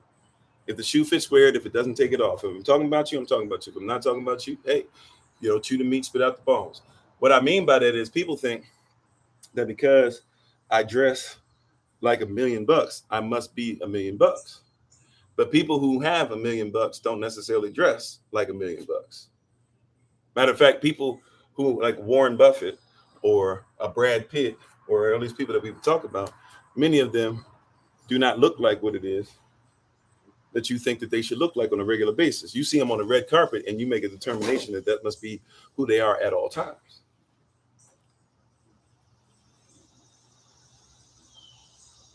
That's not who they are every day.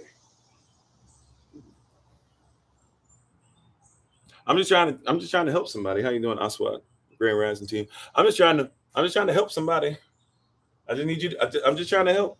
You might be trying to be something that even the people you're trying to be, they look at you kind of odd. Like, why would you want that? Why do you do that? Why do you dress like that? Why are you always wearing that gold around your neck? I might not like everything that Waka Flocka has to say, but Waka Flocka isn't wrong to tell you guys that, hey, he learned that he didn't need to wear the gold chain all the time. All his friends that were making money, he started realizing that they don't wear that stuff. Does he still have a chain or something like that? For sure. But it's not something that means that you have money. Matter of fact, some of that stuff that you see him wearing, it actually takes away value. Or it loses value as soon as they get it.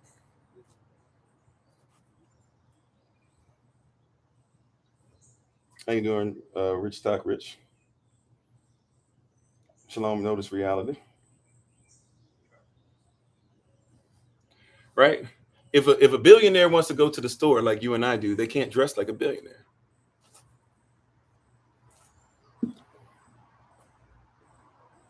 Right, but we'll put on fake stuff to try and say that we got the real stuff. And the people who got the real stuff are like, I don't even wear that.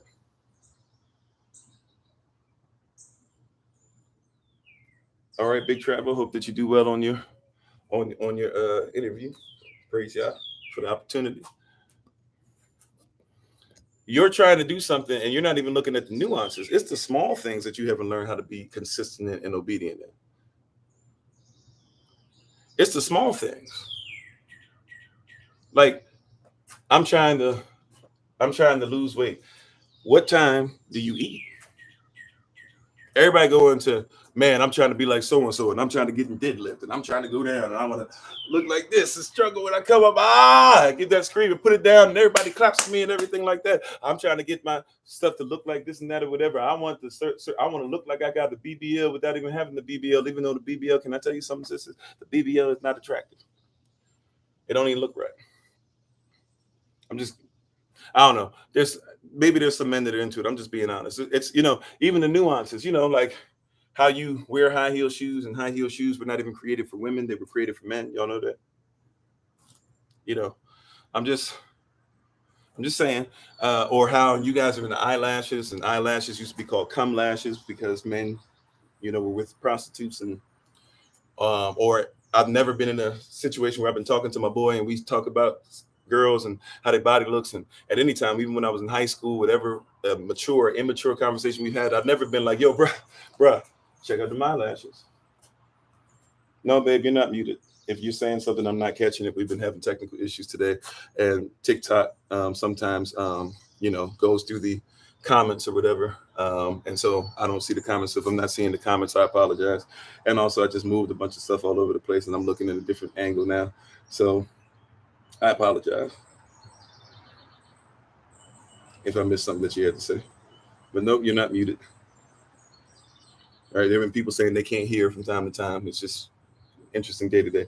I'm just trying to tell you, right? See, the nuances, even in the small positions, the small places, they got you messed up. Men out here now trying to flip it and say modest apparel, and forgetting that modest apparel, they talk about how Rebecca would have bowed down to Isaac, and Rebecca would have had more than likely, because of where she comes from, she would have had a nose ring, she would have had an earring, and probably would have had a chain that connected the two together. But you would see that and you would say, oh, here's a woman who's not in modest apparel. Be quiet and learn the culture. You're not speaking right. You're not speaking well of our people. You think that every woman in Israel was covered up from head to toe. That's not true at all. A woman didn't have to have her head covered with a scarf, or with a scarf, or with a headdress or whatever. Even when you read the scriptures that you read, a lot of those scriptures, fine. When you read 1 Corinthians 11, why don't you ever admit that Paul says in there, who's a Hebrew of the Hebrews, who's a Benjamite, he says, that's not our custom. That's not even what we do. That's not how we treat our women. He said, I'm trying to help you out in your culture. This is how you see things. This is how you operate. And so since this is how you see things, how you operate, I'll help you through your prism to be able to see the overall point. But he said, really, for real, where I come from, this is not even a problem for us, because that's not our custom. Now, I'm not saying women was just out here wear whatever, but at the same time, a woman who has a little bit of cleavage showing, we wouldn't have said, oh, look at her, she out here. We wouldn't have been slut shaming her. Paul tells you straight up, read 1 Corinthians 11 when you get a chance, because it goes right into customs, and he starts talking about Passover, not communion, because that's not our custom. He starts talking about Passover. And before that, he starts talking about things, but he says, look, yeah, men aren't supposed to have long hair, and yeah, women need to do this and that or whatever. But then he says, before he gets into the Passover, he says, look, that's not our custom. He said, but one custom I did give you, that it's kingdom, is communion. Is Passover. Pasach. That's what he said. Pasach. That's what he said. But we don't use that. Why? Because you're not into the nuance. See, even in your study, are you nuanced? Every word that's uttered.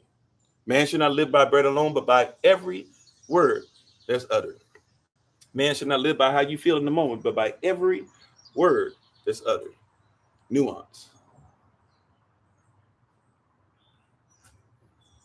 Every word. How you doing, serving me? Every single one. You don't want to look at every word. You don't want to look at the custom of it. You keep talking about all this. And what my Bible says, and my favorite version of the Bible says, we're not looking for your favorite version. We're looking for the original. Every word. What did it mean before they put it in English? Every word. What did it mean before they put it in Latin? Every word. What did it mean before they put it in Greek? Every word. What did they mean before they gave you 3 or 4 different versions of the original Hebrew scrolls? Every word. I'm not looking for what you think about it. This is why we told you before when we were talking about pastoring and stuff, right?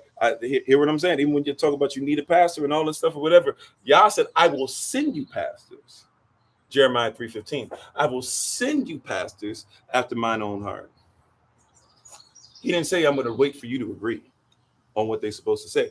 See, because you've been listening to pastors that aren't sent anyways. Why would I wait for you to tell me what I didn't send in the first place? Right? Why would I wait for you to vet what I didn't send in the first place? Why would I wait for you, who doesn't even know who you are, to tell me if you agree with something, even when I created you in the first place? You got this thing twisted. Every word. And I'm going to send you pastors, right? Now, the problem with these pastors is what? Ezekiel 30 or 34, that these pastors that you have, they're not really shepherds. He said, woe unto the shepherds. Why? Because these people, and the woe means a curse. He cussed them out, so to speak. He said, woe unto these shepherds. Why? Because you're doing things where you are literally eating off the sheep and not making sure they feed. And you eat well, but your sheep never eat. 2 Timothy chapter 3, verse 7 says it like this, that you have a bunch of people who are ever learning, but never coming into the knowledge of the truth. How many people have more degrees than a thermometer and they are very educated? Forgive me. I'm not trying to be offensive. I'm just going to say the way the Holy Spirit put it on my heart. They are very educated, unapologetically sound people. Got more degrees than a thermometer, but can't tell me what the first word of the Bible is. Now, somebody says, oh, well, the first word is in, or it's in the beginning. That's not the first word. The first word is badashat. Nobody told you that. But you got so many degrees and somebody else's stuff, and you were so inconsistent in what should be a constant. If the word should never change and every word has value, why don't you learn what badashat means? And if you learn what it means, then you're going to realize a whole bunch of stuff that you've been hearing needs to be thrown to the wayside just off of one word. Now, imagine if you did that with every word.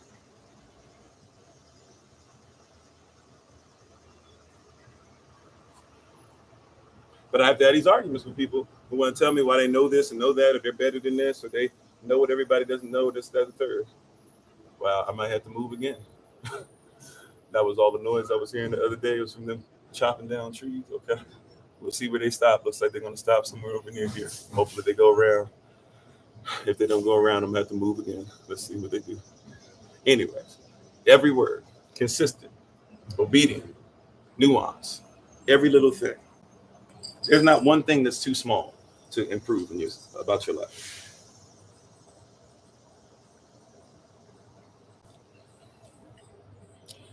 May I say that again? There's not one thing in your life that's too small to improve.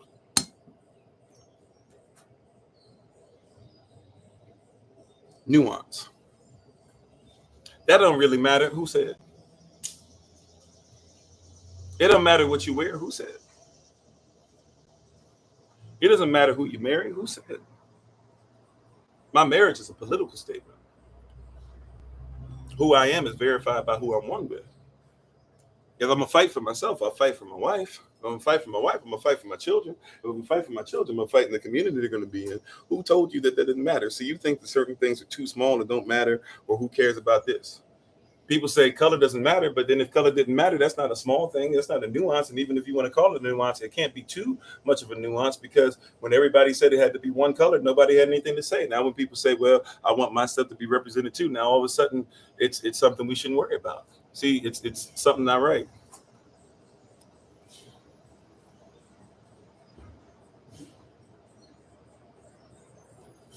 Something not making sense. I'm sorry, though. We're probably gonna have to move again.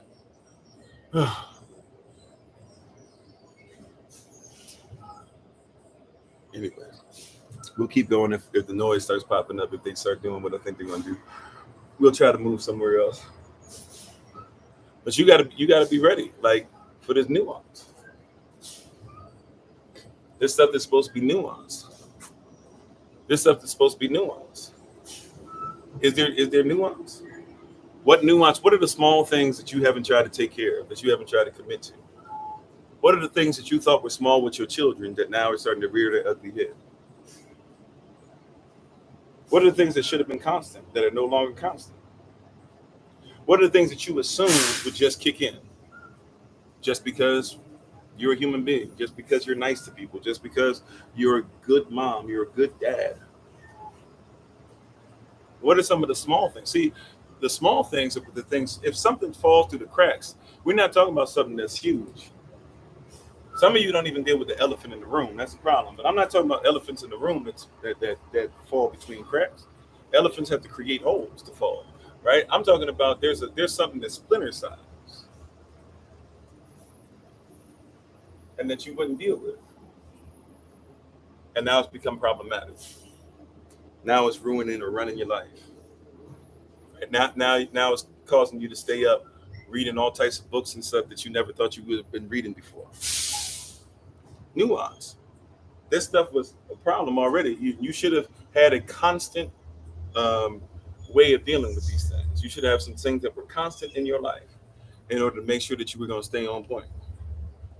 And instead, you're all over the place. Oh wow, there's all types of stuff that's coming to make noise today. Praise y'all. Okay, we're definitely gonna have to move at some point, but we'll just keep being obedient for now, doing what we got to do. Praise y'all.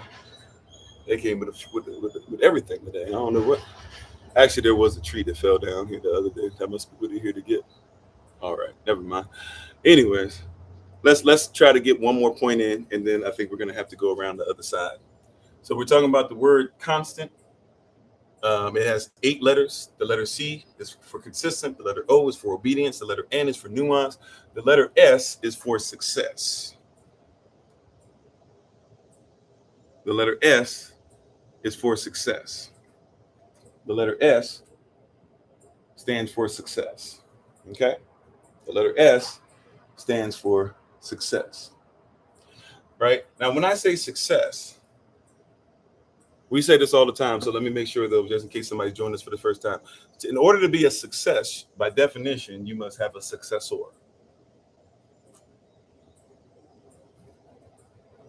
Okay? By definition, if I'm going to be a success, I must have a successor. Yeah, the background noise isn't anything right now. They're not doing anything. They're looking around what they're about to cut up or whatever. It's one of those tree.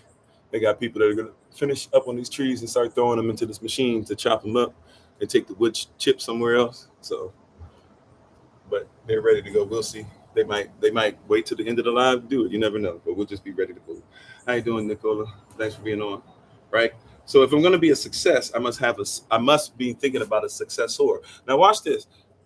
Am I a successor of somebody who was a success?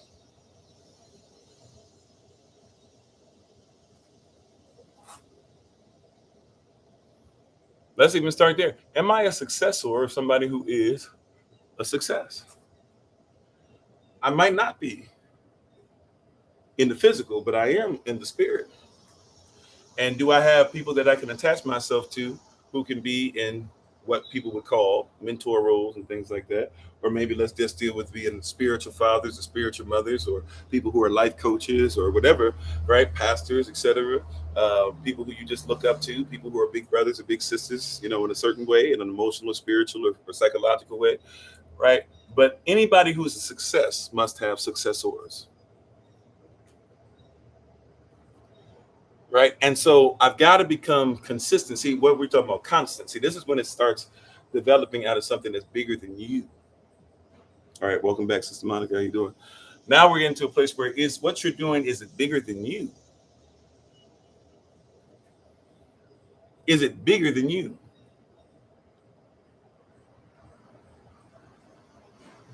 Is it bigger than you? See, if I'm consistent and obedient and looking at nuances, it's because at some point I want to be a success. That means that I need to have a successor. If this is not passed on to anybody else, then it's not success.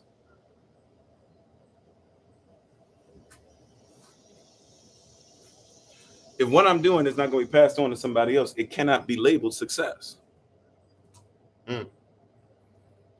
if it's gonna end with me, then it's not gonna be constant. How many people have had people who were in your family and had this recipe, and everybody wishes that they could have that recipe, but the recipe ended up passing away with the person? And you've tried to make it, you even made it with the person at times. You've tried to make it and still can't make it the way the person did, because the person had in their mind a specific way that they did it. And so now here you are trying to repeat something, but it's not successful. Why? Because the person who was supposed to pass it from one generation to the next never passed it on. It was just for that person. It's not a success. It became something that was just for that person. It is not a success. You see what I'm saying? And if you're not careful, see, watch this. You can be a great mother and end up having a daughter who is not a great mother. You can end up being a great father and end up having a son who is not a great father. You know why? Because it's on me to instill in them. See, we don't believe that we are supposed to be successful. We believe that other people should be successful. Teach your children, tell them who they are, allow your children to tell you who you are. Your children call the police on you. Your children tell you what sex they are. Your children tell you what gender they are. Your children tell you what surgeries they should have. Your children tell you how you should spend your money on them. Your children tell you what clubs they should be in school. And if you get out of pocket, your children will go to your teachers to make you feel guilty about it. And your teachers, if you don't listen to them, will go to the government to say that we'll take your babies if you don't make sure that you make them succeed as far as we're concerned. But we're not. Yeah, but it's going to be difficult to break generational curses if you don't realize you are the success. And that means your child must be the successor. Time out for all this stuff where it's like, my child, they're just a teenager. And since they're a teenager and I'm just getting my life together, I'm not going to force something on them. Last time I checked, they were in your house.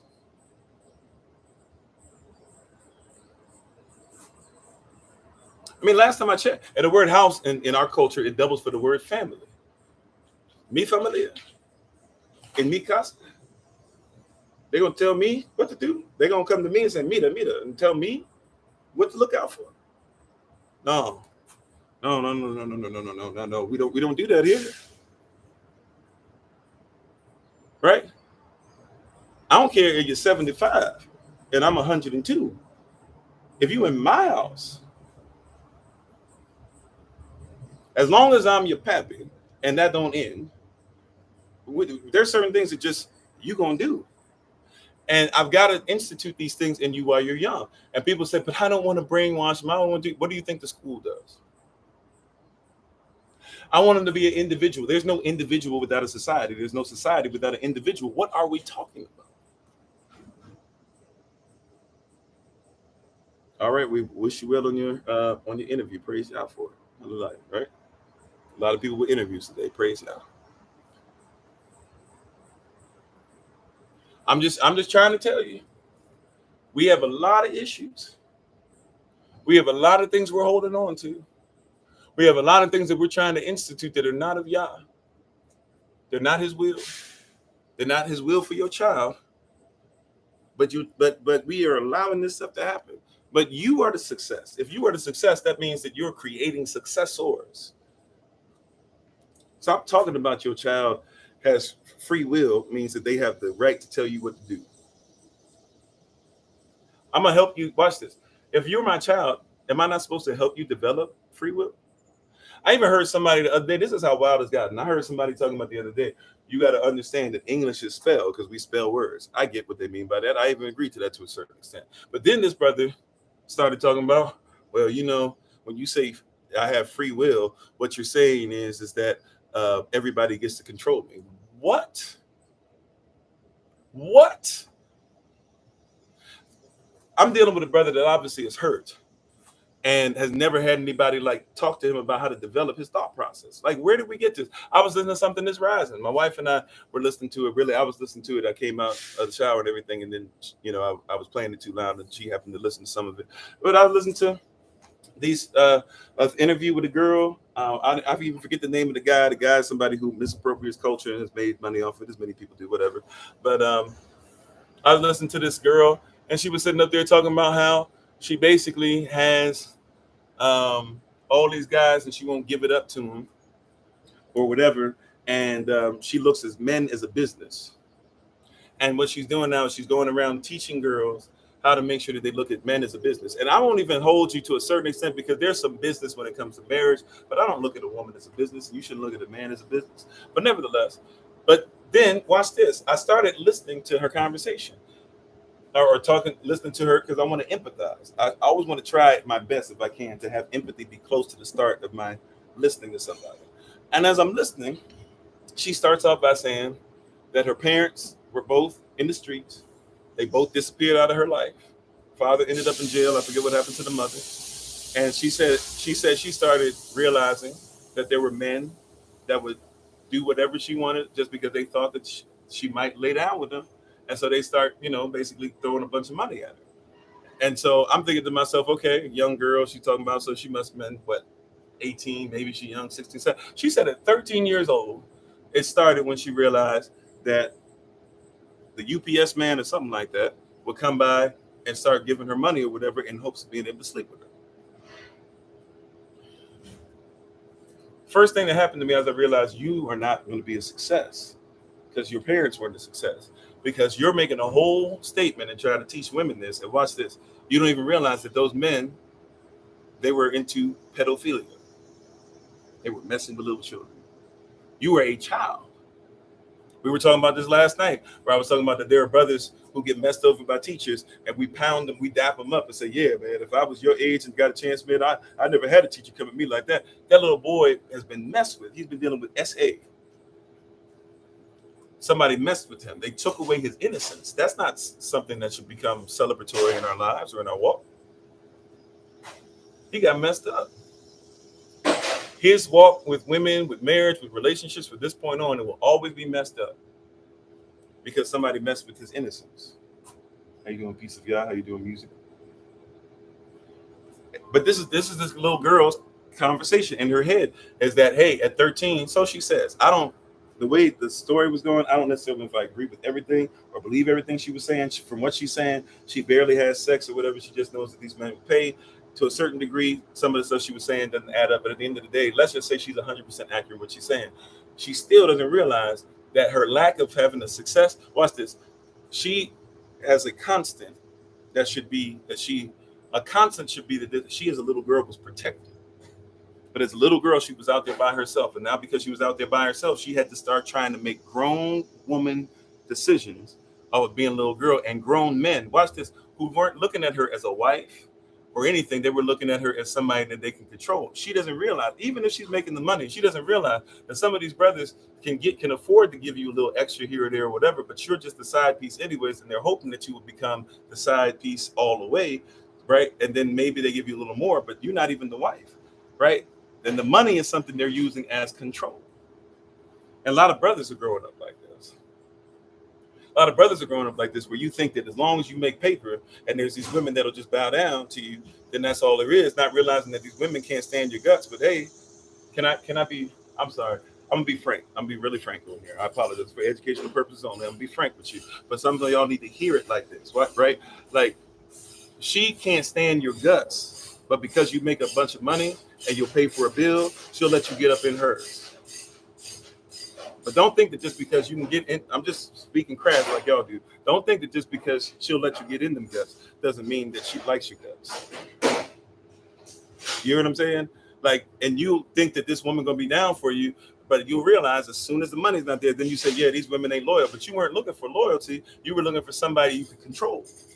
Once you can't, but watch this, you can't control her when you don't have what's there. I don't control my wife, right?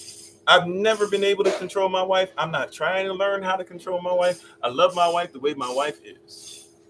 And when I realized that I can't control her, anyway, matter of fact, I said this before, here's a little secret sauce for you. I cannot control myself. I do not control myself. Somebody says, you have no self-control. I don't. You know why? Because Yah controls me. His laws control me. His ways control me. My culture controls me. What my parents instilled in me controls me. See, I've told people this before. It's not because I'm spiritually inclined that I don't steal from the store sometimes. Sometimes I don't steal from the store because I think of my father's whooping from when I was little. And I say, even though my father is 70 and I'm 40, right? He's 70, I'm 40. He's 29 and a half years older than me, 70 years old, and still in my mind, because he instilled a weapon in me when I was little. I said, oh, I can't steal. Right? Like when I was homeless and stuff, and I really wanted that bag of chips. Sometimes I would think twice, because I would say, what would happen if my father knew that I got arrested for a bag of chips? Right? It's not even the spiritual, sometimes it's what you think. My father instilled something, and so because he put that in me, that was success. And so as his successor, there's certain things that I'm not going to do or allow to be done. It's just the way that it is. There's certain things I will not let happen and sully his name, because I'm not going to allow. How you doing, Austin? Thanks for joining us in the UK. There's certain things that I will not allow to sully his name, his authority, to make y'all think bad about him, to make you think bad about my mom, to make you think bad about my family, right? Because I know if y'all see Pastor Kofi got caught doing this, Pastor Kofi got caught stealing, Pastor Kofi, I don't care if it was something that wasn't even this, right? There are some things that I know are lawful. I know that there's natural law. There's some things like I have no problem if somebody says I'm gonna smoke some weed. There's nothing in the Bible that says you can't. That whole thing about you can't smoke weed is about what other people were trying to do to make sure that you weren't buying things to put their company out of position. See, here comes the noise now, right? I'm gonna finish up this point, and then we're gonna get ready to take our leave, right? Because they're about to start cutting trees down, right? Or pieces of branches down. So I'm gonna go to the other side. But before we get ready to take a break, I'm just gonna say, there's some things that you need to realize and recognize and say, man, you know what? I need to be a success in this. I need to take what my parents did, what the generation before me did, what was instilled in me. How does it represent what comes? And start thinking that I am going to be a successor. As a successor, I become a success in my time, so that my child now becomes a successor. See, my son has a great heart. I've never really had to put hands on him like that, right? My son has a great heart. And one of the things in his heart that he cannot stand is when his father says that he didn't do something correct.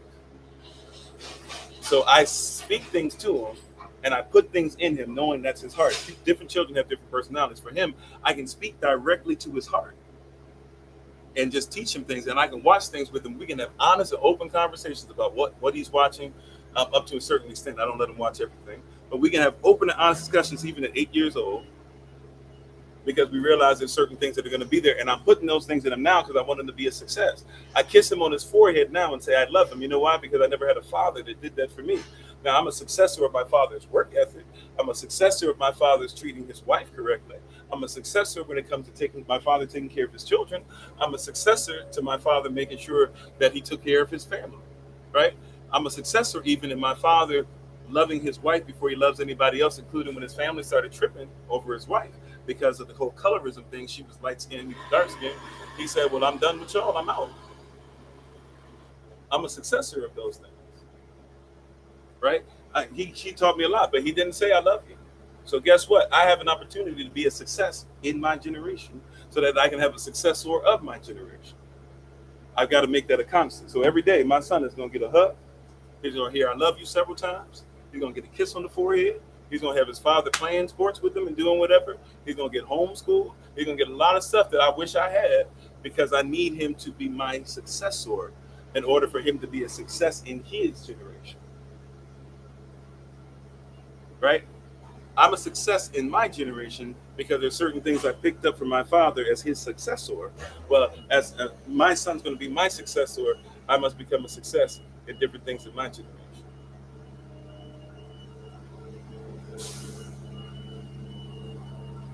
Amen. But as you can see, the noise is picking up, so it's still going to be loud, but I'm going to try and flip around to the back, all right?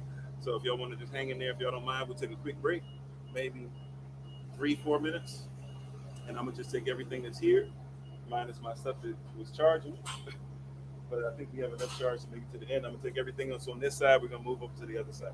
Praise God. So if y'all want to take about 3-4 minutes, stretch, do what you got to do, get some water, get some fruit in your life, tell somebody you love them. We'll be right back.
Ready to start again.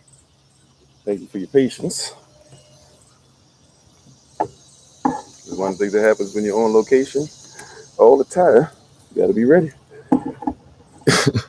Doing stuff live means you got to be ready for stuff to happen live. But hopefully, those who left to come back with us, praise y'all. If not, hopefully they got what they needed before we took our leave. Okay, I think we're straight. Oh, whoops. I'm about to spill all my water out. Okay. So, where were we at? Oh, so we were just finishing up with success. Success. Success. Praise y'all. Success.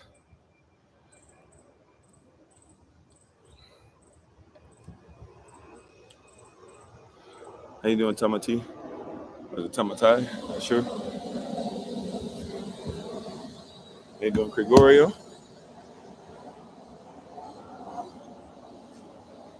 And once again, if you get a chance, please check out my wife, the Honorable Maya, on TikTok, YouTube, or website, and Pinterest at Bloom and Flourish. Not A&D, the letter N, Bloom and Flourish. She is a healer, herbalist, chemist, and biologist by degree. Sorry for all the noise. It is what it is. I did not realize they were coming out to cut down parts of the trees today that are starting to get in the road.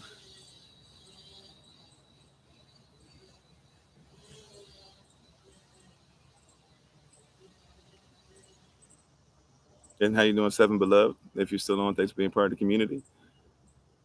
Yeah, the government can't find ways to regulate it. Yeah. So what I was trying to say on that end is like, if somebody says something about weed and things like that, I don't think I finished that thought. And hopefully you guys can hear me enough. I know it's a little annoying with the background sound. But what I was trying to say is if, even with weed, things like that, people are like, you can't smoke, blah, blah. Like, so I'm somebody who's not anti-weed. I rarely, I won't say I don't smoke weed anymore, but rarely, if ever. And it's always going to be for a medicinal reason, right? And really, I would even suggest that instead of smoking, you would eat. But, there's different things like clove. Clove is great for you.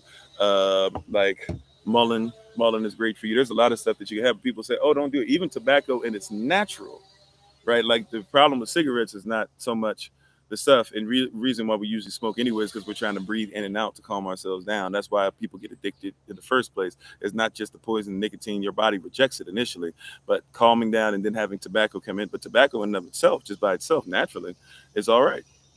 But I'm just trying to say that at the end of the day, even though I'm not anti those things, you'll probably never see me, at least especially for certain people, you'll never see, but on the live or something, you'll probably never see me do it. Now, I've told people before, mess around and let the pastor have something that's really, really bad that they say he got.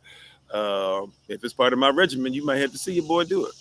I'm just being honest with you. I apologize in advance, but I think that I've got enough on my health to where I don't have to do things like that in front of you. But I'm just saying overall, like, yeah, like those things are healthy, but I also recognize, right, as somebody who's trying to cause success to happen, that I can't do some of those things around certain people, including my son. He's not ready for me to be like, especially at 8 years old, be like, yeah, son, let's go ahead and let's roll something up real quick. Obviously, that's not being a great example, right? Is there a time to where I'll tell him the truth and we'll have that conversation? Sure. But I'm not going to allow his being a successor to be regulated by somebody else. I'm going to teach my child, right? I'm going to show him what's there. I'm not going to say, oh, well, the government regulates this stuff and they can't make the best weed. So we're just going to tell you that weed is not something you're supposed to do, especially if you're in places that are legal or even places where you're allowed to farm it, right? Now, do it lawfully, do it where you're not going to get in trouble. But if you're in a place to where these things are natural, no, and I have no problem with it, right? But also, I know not to be a stumbling block. These are parts of being a success. Why? Because any success should have a successor. If I'm going to be a success at something, there should be something that I'm leaving for something behind me. And that's going to be really important when we get to the second end, which is nepotism. That would be really important because a lot of people want you to believe nepotism is a curse word. And the reality is nepotism is something that you guys feel bad about because we're not in a situation where we can actually have nepotism work for us. It's only worked against you, and therefore you think nepotism is bad. But nepotism is not bad at all. So we'll get into that in a little bit. How you doing, Coco? But real talk. It's there's nothing wrong with your child benefiting from you being righteous.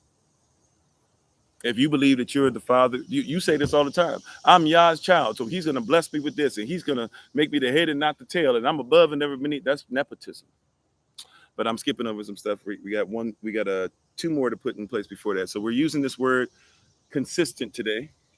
We're talking about being consistent, and we're speaking on it from a prism of making sure that we're looking at the word constant, and we're looking at the word consistent, obedience, nuance, success, and then next is timing. And thank you, Sister Nadine, and thank you for everybody who's been putting in the comment section. Next is timing. You know something that's always constant is time. But you know something that becomes inconsistent is your timing. Oh, come on, somebody. That's a bar. Holy Spirit, she just spit something. Write that down. Take mental note. You know something that's constant is time. You know that something is inconsistent, that we are inconsistent in, is timing. Okay, thank you, Brother Alton. Y'all can hear fine. Thank you for the love. Hear what I'm talking. I'm going to say it one more time. I'm going to say it one more again. Something that is constant is time. Something that you have become inconsistent in is timing.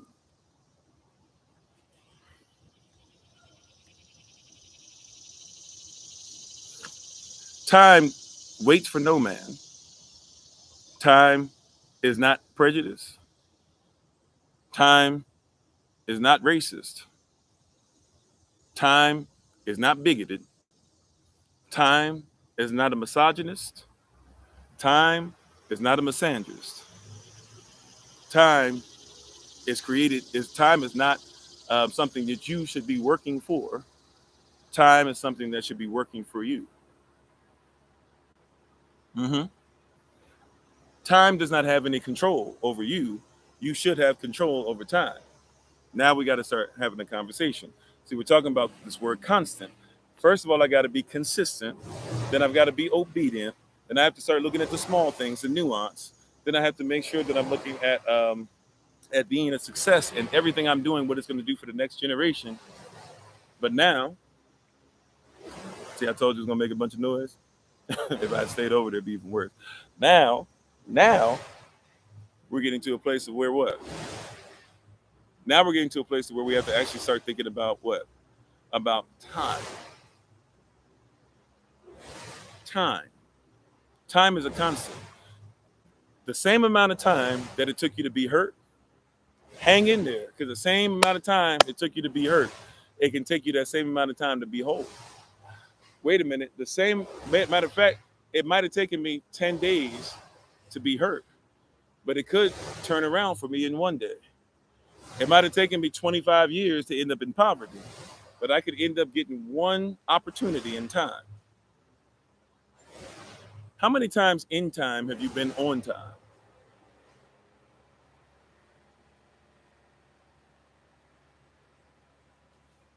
That's a big one. How many times in time have you been on time? How much time do you spend telling people you don't have time? But as we talked about yesterday, how do you not have what Yah made? He created time and seasons for you. That's Yam Dalet. That's the fourth period of time. Is he made the sun, the moon, and the stars that they might be able to show you what season you're in, and yet you don't have time. When you say you don't have time, what you're really saying is I don't even have a season I'm in. How you doing, Itzimwamba? When I'm saying I don't have time, I'm literally saying I don't even have a season I'm in. I don't know what season I'm in. I can't determine it. I don't even make time to figure out what time of season I'm in. People say all the time, I don't have time for prayer. Then I say, well, how many jobs do you have? Well, I mean, I have a 9 to 5. Okay, but I have children. I mean, how many children do you have? I mean, I got 2, 3 children. Oh, okay. You know, how much do you have time to cook? No, I don't have time to cook. Okay, so where do you go to get your food? Well, I go to the store. They have food that's already made. Okay. How much time did it take you to go to the store? Well, like 20 minutes, 30 minutes. You start like realizing this person is not aware that they don't have timing, right? They're not there. It's not that you have no time, right? How you doing, Minister Tamar? It's not that you do not have time. It's that you don't have timing. Time time is an eternal thing. Time fits into eternity. The seasons were created to show you where you are in eternity. The timing comes from knowing who you are in eternity.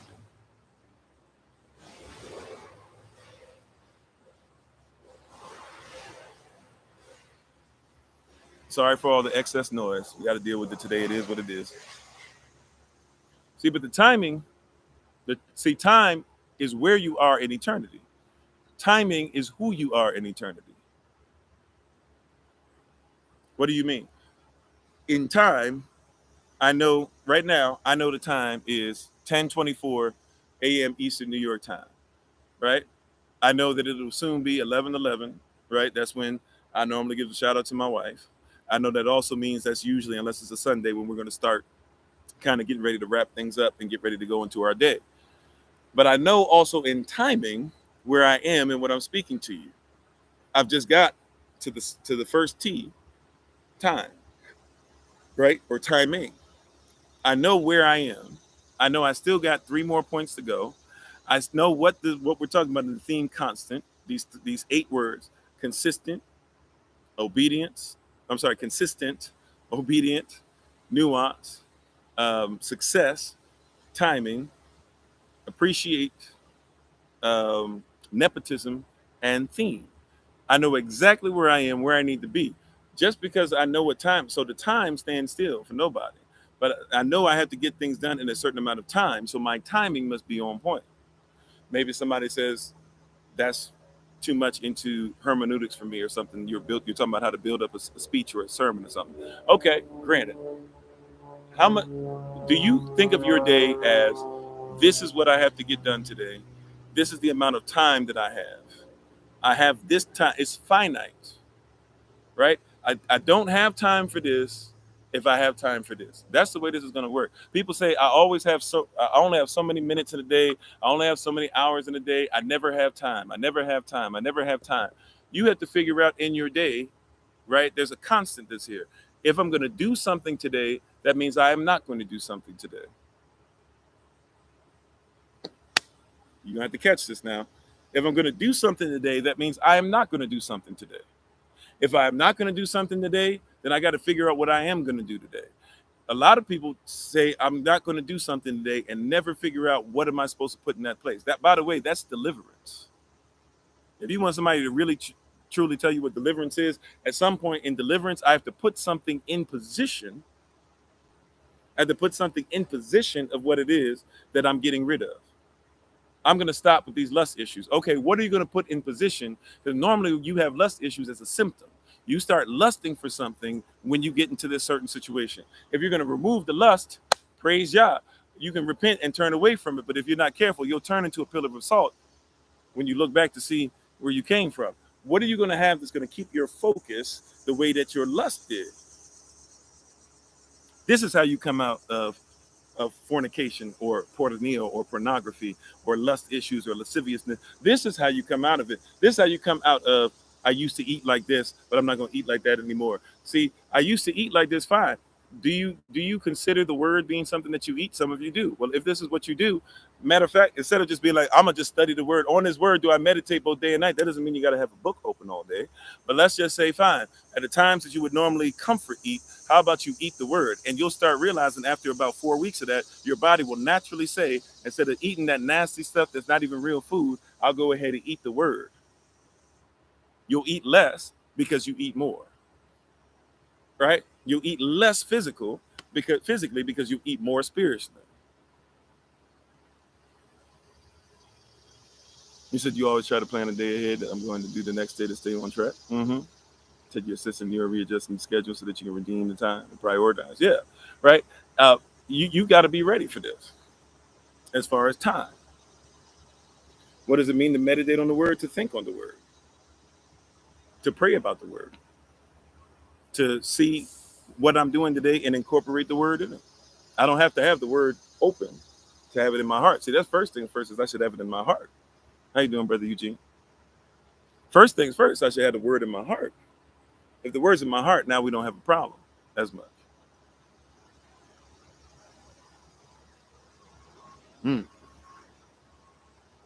But we don't talk like that. We don't think about it. So if I'm going to be delivered, I got to figure out. See, watch this. If I'm going to deliver a package, to you, right? This is what happens when I deliver a package, right? I used to work and do some work with Amazon a long time ago. If I'm going to deliver a package to you, whether it's in the warehouse, whether I'm going to jump in the van, whatever it is, right? In order to deliver a package, I'm looking for a few things. When I get the address from somebody and where it came from, that's not even that important to me at the time. That's important to me if I mess up. If I mess up, I need to get the package back to the source. Do with that what you will, right? So even though I got the package from the source, that's not really a big deal to me in the moment, especially if I'm just trying to look at it and in half a second, make a determination on where it needs to go, right? But I received this package, whether we're talking about the letters y'all send, the trucks, whether it's stuff the post office gives to Amazon they got to do. I'm not going to give you too much because some of the stuff you're not supposed to say how they actually operate in and stuff like that, or you can have legal action taken against you. But when I'm looking at a package, I'm looking at that, right? First of all, I'm going to see something as far as how much does it weigh? And what letter is on it? It's going to tell me where it needs to go. I'm going to put it exactly where it's supposed to go. And then they have a machine that's going to take it from there and really get into the nuance of it and figure out like the small details, what side of the warehouse it needs to go on, this, that, or whatever. Machines that are like, when you guys think technology is something, I'm telling you, when you see the way this thing works and operates, it's ridiculous. The level of stuff that people have created out there, the AI, before y'all talking about AI now, it's ridiculous, right? But it'll take it to another level. It goes to a higher place. It goes above everybody so that it can go ahead and show stuff, right? It goes to a higher place. Then it goes to those places where it's supposed to go. And once it goes to those places, then the people who work in different places, their responsibility is to make sure that they wrap it up together tightly so that it can be shipped. It can be put on pallets. Maybe it gets put on a truck, whatever the case might be. But it's going to be wrapped together or put together neatly or compactly so that it will not go away from where it needs to go.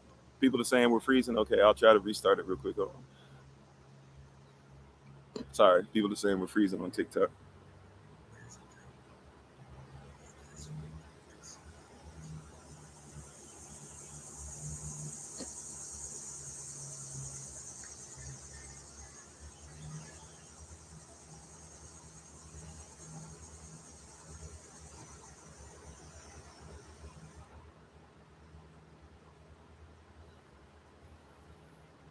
Okay, can you guys see me now? Can you hear me now? You said it was frozen.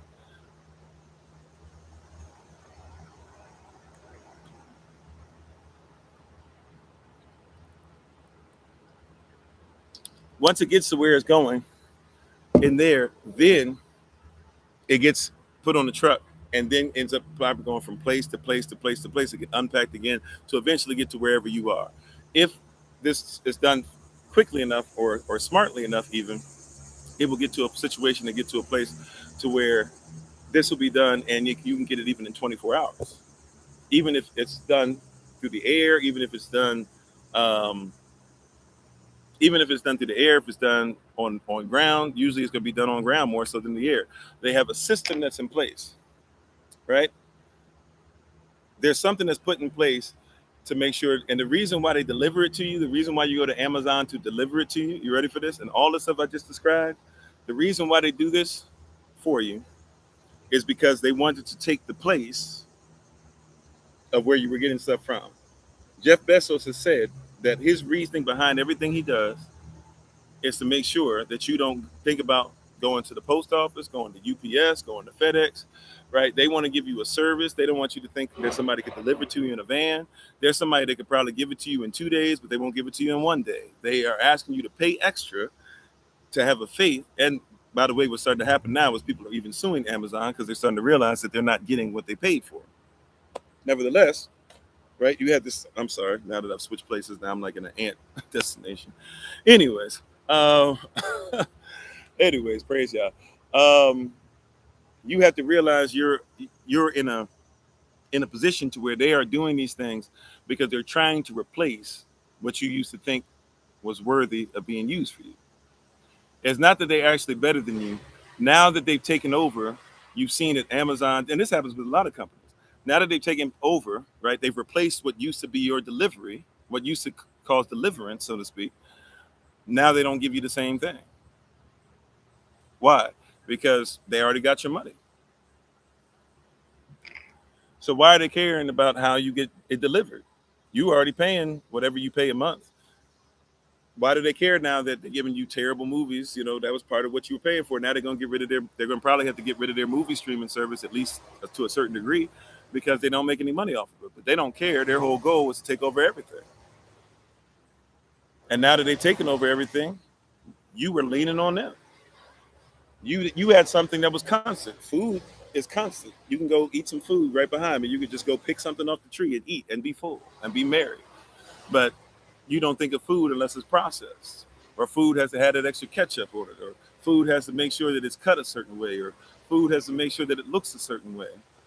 Food is even inconsistent. We were eating an apple the other day from the store, and my wife brought it to my attention. She got to the place, she was like, "Look at the seed," and there was no seed in an apple. I told y'all before I was eating a plum. I got to the center of a plum from a store, and I realized there's no seed in it. We got into a place, right? Orange seeds, getting seeds with oranges with seeds in them from the store has long passed for many people. Right, we're getting to a place to where the things that you would automatically think you could just grow and pick and automatically know that there was going to be seed there, you're not going to find that stuff anymore. Seedless grapes, people got into a place to where you'll go to the organic section to look for seedless grapes. This does not work as far as timing. This means, watch this, timing. Let's go. Let's be obedient. Let me get back. Obedience is better than sacrifice, right? Let's get back to this real quick and then keep on moving. Timing is important to the growing of food because it's also important to the growing of fruit because it's also important to the growing of seed. If I give you something that's seedless, I'm giving you something outside of its timing. Matter of fact, if I'm giving you something, right? Watch this. It takes time for seed to develop. That's why it takes time for fruit to develop. Animals are attracted to the fruit when because the fruit is going to be ripe, or what we call ripe. Why do we call it ripe? Because we say that it's ready to eat. Why is it ready to eat? Well, it's ready to eat because the plant that's giving the seed is ready for the animal to take the seed and help it to be able to germinate in the ground somewhere else. This is timing. Some of the reasons why you have seedless stuff and they started making stuff up is because the demand from us has become for the things that are not real. What do we mean by that? And how you doing, Sister Sylvia? The demand by us is for stuff that's not even real. What do I mean? We want we want portobello mushrooms year round, but portobello mushrooms do not grow year round. We want apples year round, but apples, depending on where you're getting them from, obviously, but for the most part, apples are not going to grow year round. We want pawpaw fruit year round, but pawpaw don't does not grow year round. Everything has a season. We want pine cones. Yes, pine cones come from evergreen trees, but just because they're evergreen doesn't mean that the fruit is not seasonal. We want mulberries all year, but mulberries do not grow all year. At some point, in order to keep up within to keep up in time with a bad request, they have to start giving you something that doesn't have proper timing. And if there's certain food that grows at certain times, guess what? That means that it's actually not healthy for you to eat food outside of its season. If apples grow at a specific season, that means that your body is designed to get that apple at a specific season. See, there needs to be a constant. If a pineapple shall grow in a specific season, then you must recognize that your body is not ready to receive it outside of its season. We don't even think about how complex the body is and its creation. If you eat a raisin, if you eat too many raisins, you know you're going to be dehydrated, right? I didn't say you can't have raisins and craisins and all the stuff that we crave, but if you eat a raisin, right, realize that you're going to be dehydrated, or not a raisin. Let's say you eat like I used to eat when I was little and we try to figure out why we're having migraines and all this stuff. If I eat 6 boxes of raisins, sun-made raisins back in the day, right? The red box with the little white lady on there with the 2 scoops or whatever she had in her hands, I can't remember. But and you eat those 6 boxes of raisins, you're going to be dehydrated. Nobody ever told me this. They just said, yeah, if you want to eat raisins, raisins are supposed to be good for you. So I would eat a bunch of raisins and not realize that I'm going to be dehydrated. Why? Because the raisins started off as a grape.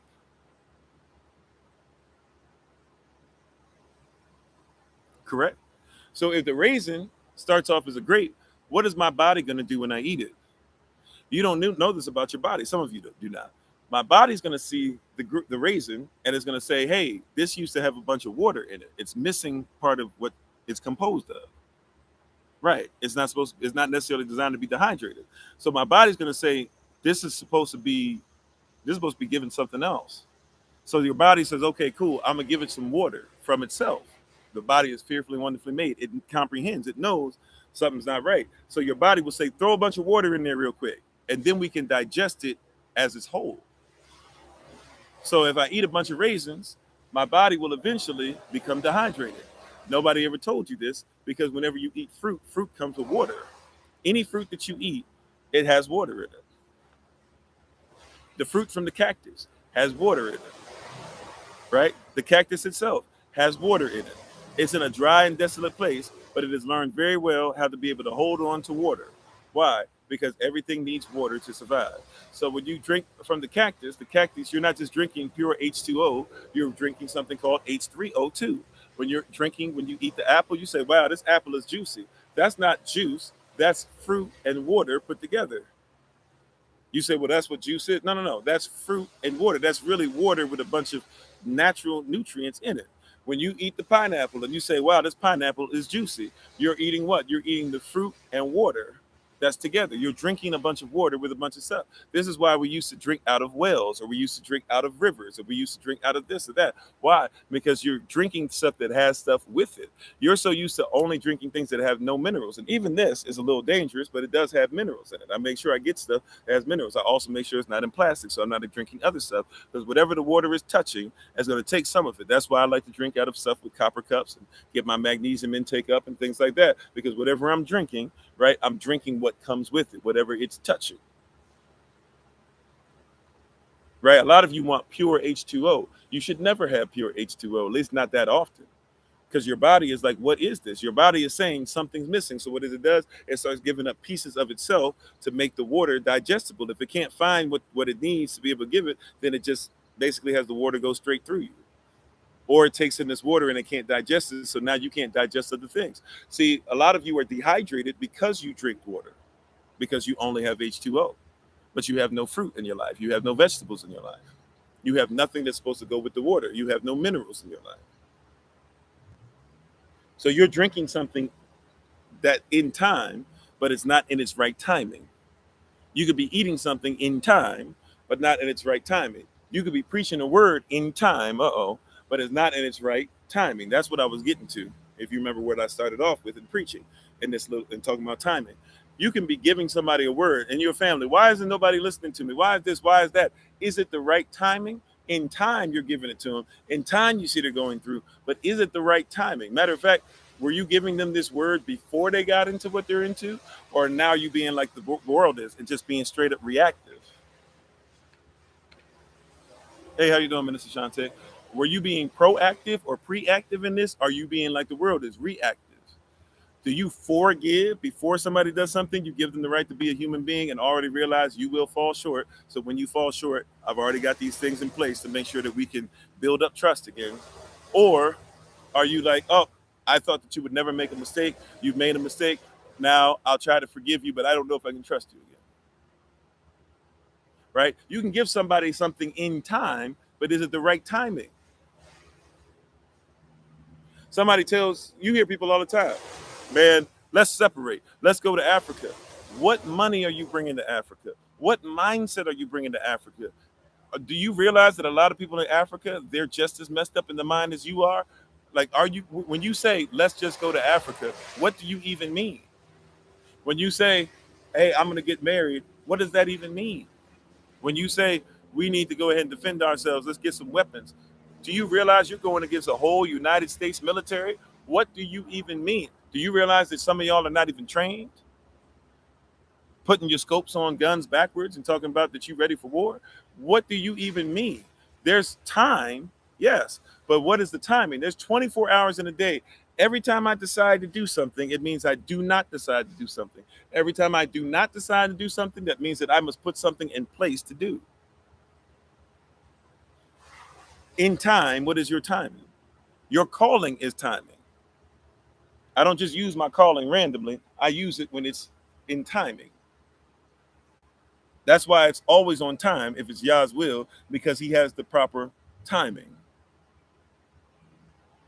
He'll let you mourn in time, but his timing shows up when you are comforted. He'll let you be hungry and thirsty for righteousness in time, but his timing is always perfect when you're filled.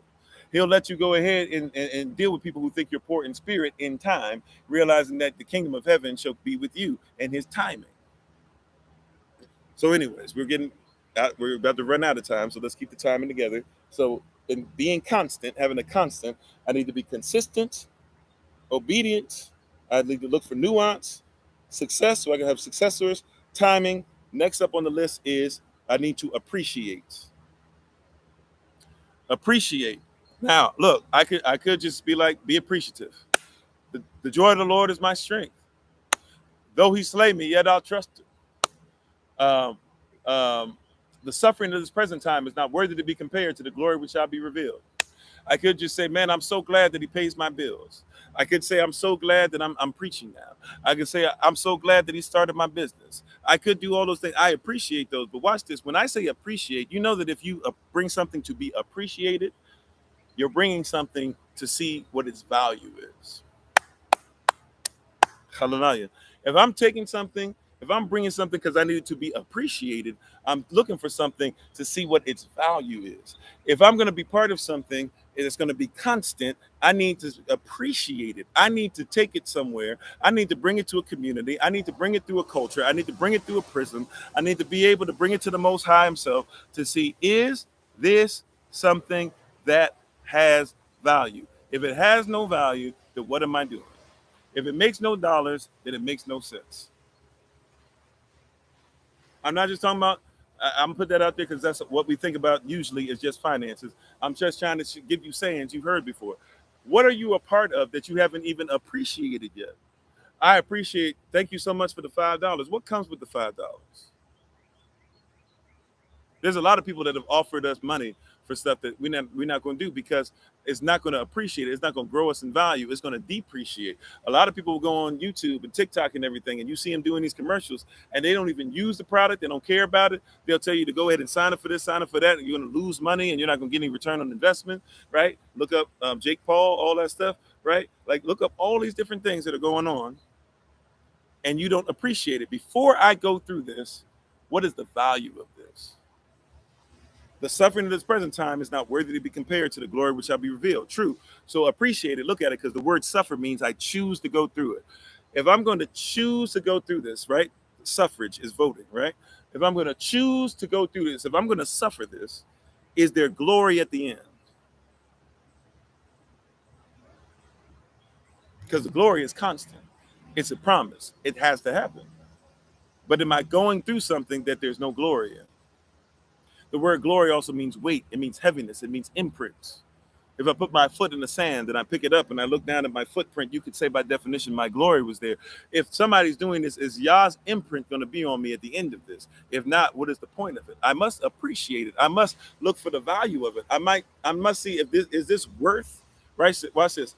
Somebody says it's worth this. Well, if it's worth something, then I need to see if it's worthy of, right? If it's not worthy of what Yah has for me, if it's not worthy of the kingdom, it's not worthy of my family growing, if it's not worthy of my diaspora growing, then it's not worth anything.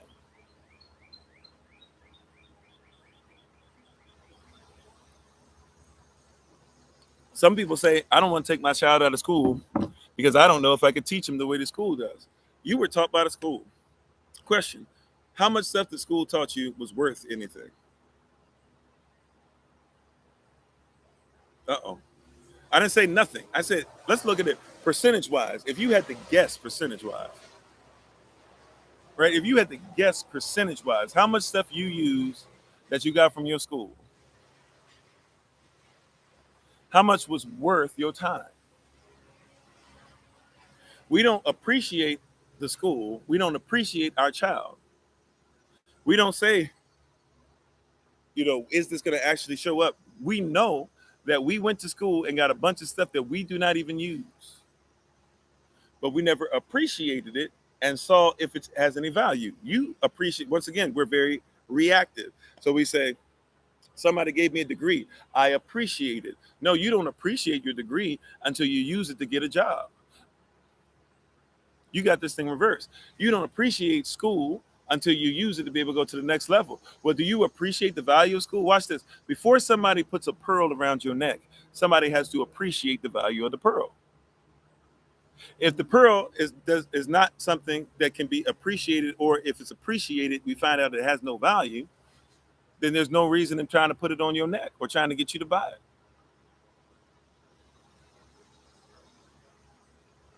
Mm-hmm. If we're going to create a diamond in a lab and put a whole bunch of pressure to some coal and then cut it and clean it and make sure it's pure and all that stuff, somebody's still going to appreciate it first and then see, okay, once it's appreciated, what is the value? See, we just say, I appreciate what you did, but we never say, is what you did have value? Because, right, when I appreciate it, what I really am saying, what I really should be saying is that I'm going to look at what you did to see if it has value. I'm thankful and grateful that you did this, and I'm thankful even for your heart and for your intent. But just because you intended righteousness with this does not mean that this is going to set me up for righteousness. I appreciate it enough to study it. I appreciate God's word, so I study it. I appreciate my wife, so I study her. Right? I appreciate my child, so I study it. Like and if I appreciate them, at some point I should be trying to see the value and trying to see how can I bring it up in value.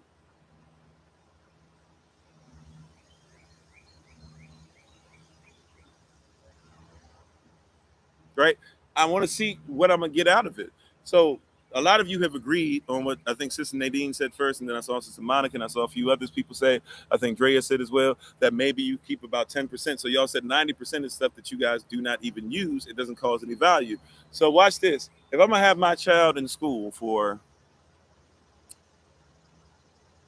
up to 20 years of their life, if we're talking about getting multiple degrees and stuff, if my child's gonna be in school for 20 years, 20 years, 25 years, 30 years, whatever, and they're only going to be able to really use 10% of it, that means for 20, let's say 20 years, for 20 years, that meant that only 2 years of it was worth their time, and only 2 years of it is actually going to help them with what's about to happen. That's a bad precedent.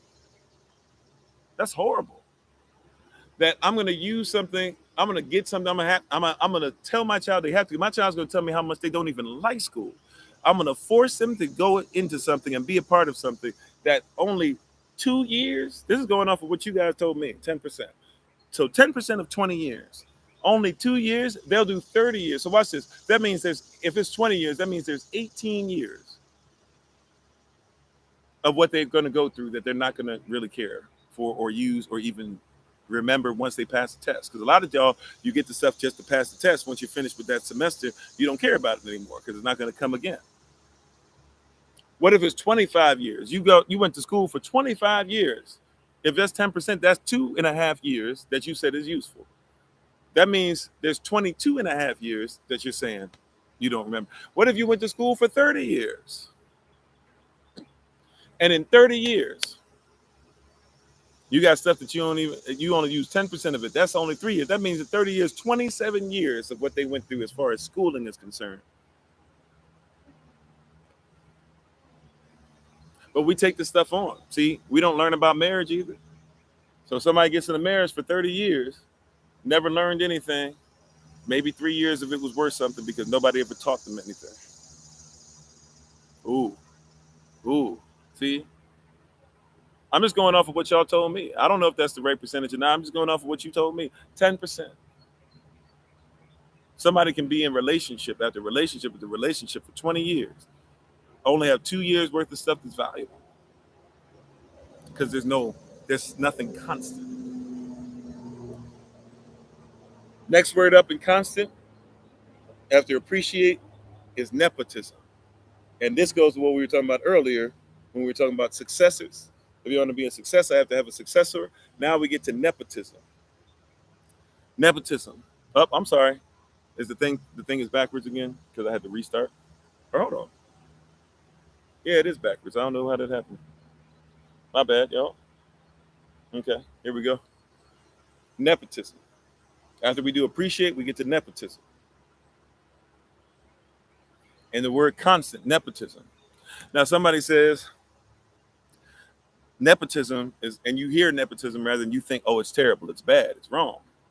You know why you think nepotism is bad? How you doing, Sister Toya? You know why you think nepotism is bad? You believe nepotism to be terrible because you've never had nepotism work for you. But once again, if I'm supposed to be a child of the king and therefore I get blessings because I'm his child, that's nepotism.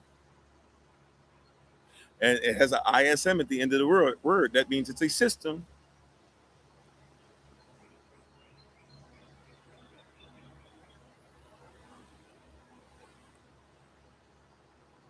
Come on, somebody.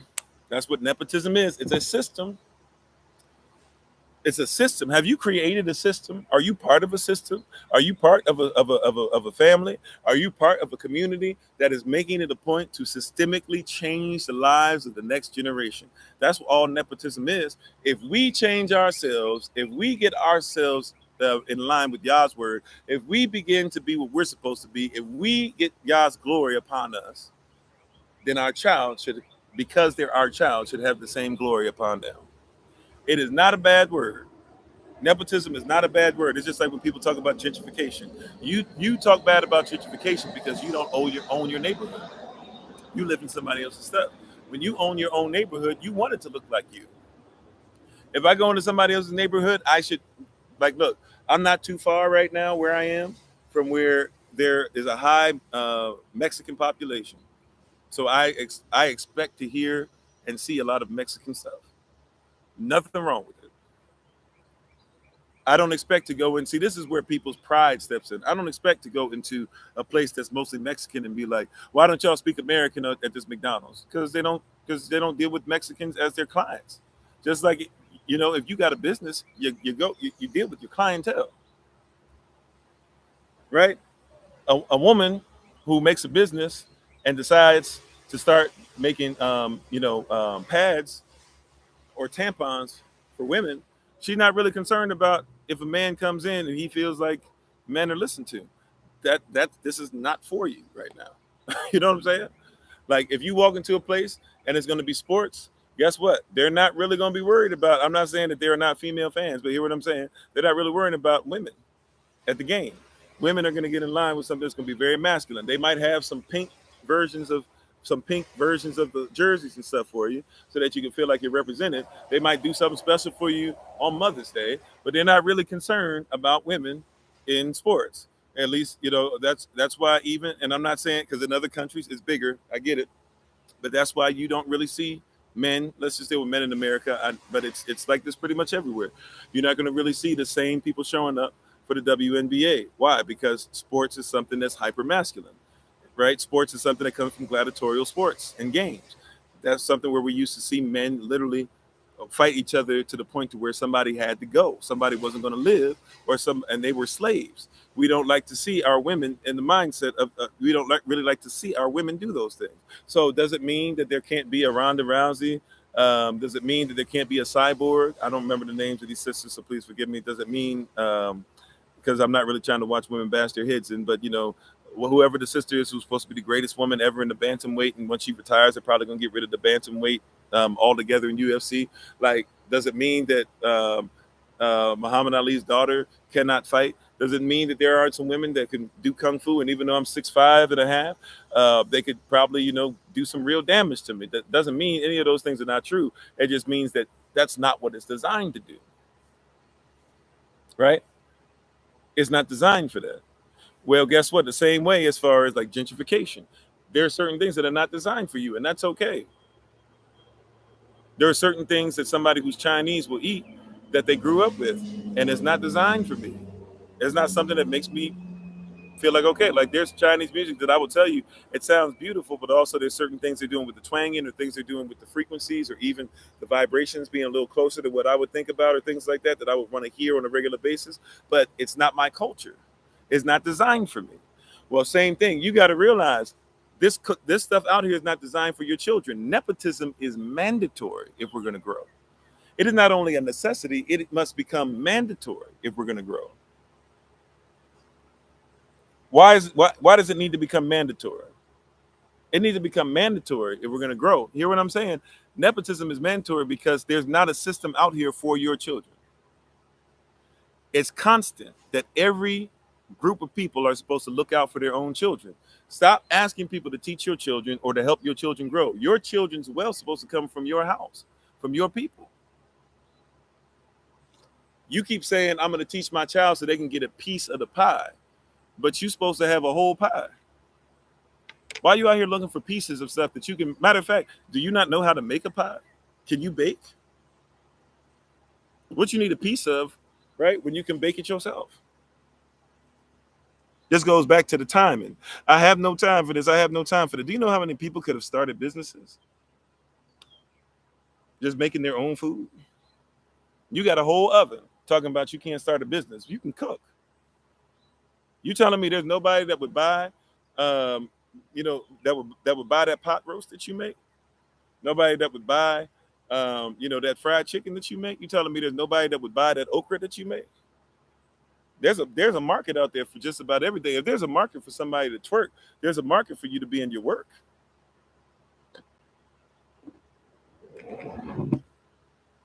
But you out here doing whatever you can for a piece of what you have the ability to make whole.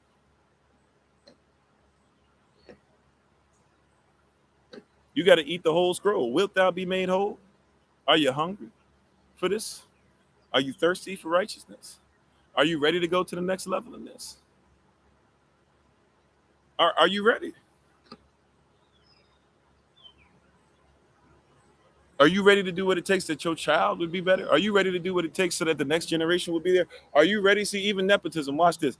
Nepotism shows up even in teaching and preaching. Do you not think that people who are always and consistently hounding me, knocking on my door, so to speak, blowing up my phone, texting me about this, that, or whatever, do you not think that they're going to be the first people to be thought of? Not just because I like them better, this and that, or whatever. No.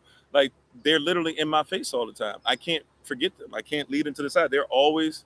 Kofi, what do you think about this? Look at this video. This is what I'm doing with this. Hey, don't forget this. When you take the class, make sure blah, blah, blah. Hey, I know you guys had a meeting. You forgot about me. Please make sure you send this. Like, even if I'm messing up, they don't say, or even if it's something happened, or even if for some reason they couldn't be there, they're always in your face.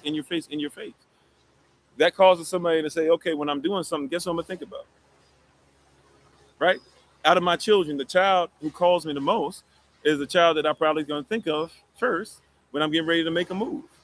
It's not because I don't like my other children. It's because they're always constantly, consistently, hey. I'm not saying I don't like anybody more than anybody else. I'm just telling you that's natural.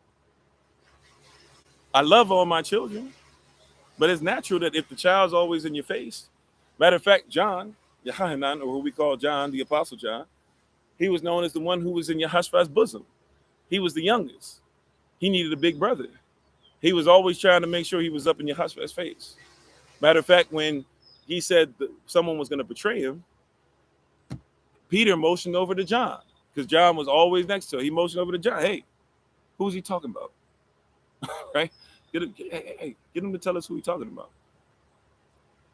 Not because, and he's even known as the one who Yahushua loved, right? Because he was all, watch this, when all the other, and John ran away too. When all the disciples ran away, only one came back when he was on the cross. That was John.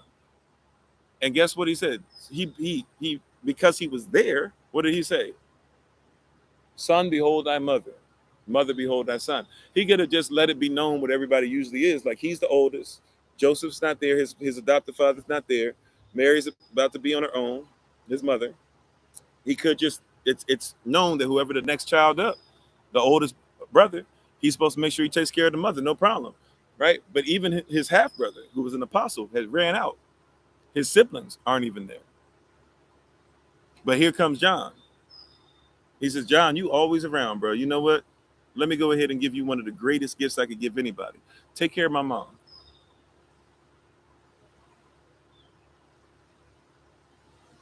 I'm not saying you won't run away sometimes because you ran away, but I can trust you to always come back. Take care of my mom. That's nepotism.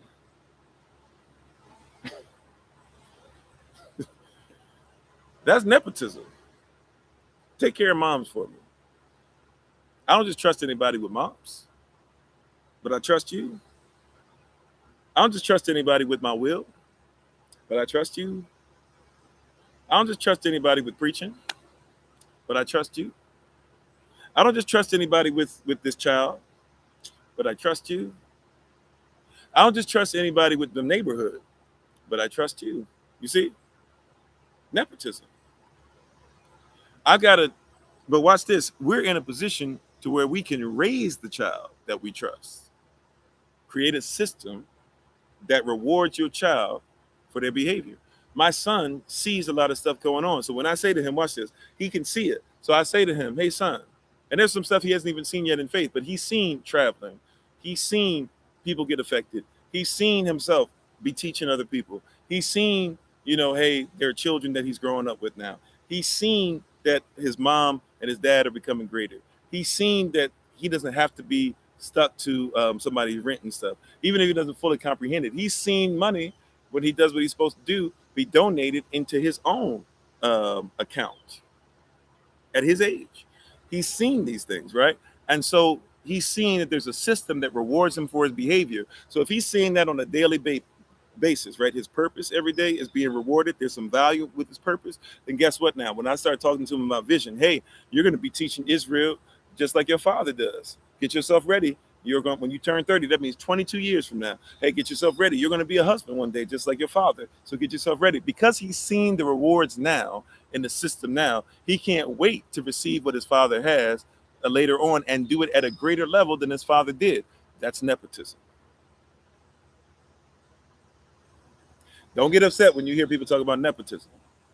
Well, Donald Trump's children and they blah, blah.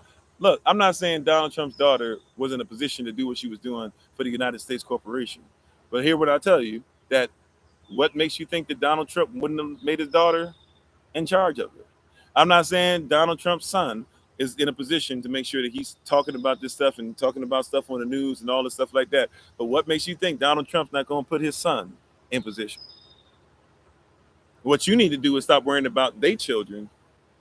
Their children are doing what they're supposed to do in a wicked system. Where is your system? Where is your nepotism? Where is the kingdom for your children to be in? What's the reward for them? Right? I saw some of the babies, and I know there's different levels, and some of them, whatever. But I saw some of the babies when we were doing Kung Fu, and Solomon was doing his Kung Fu club thing. I saw some of the babies were excited.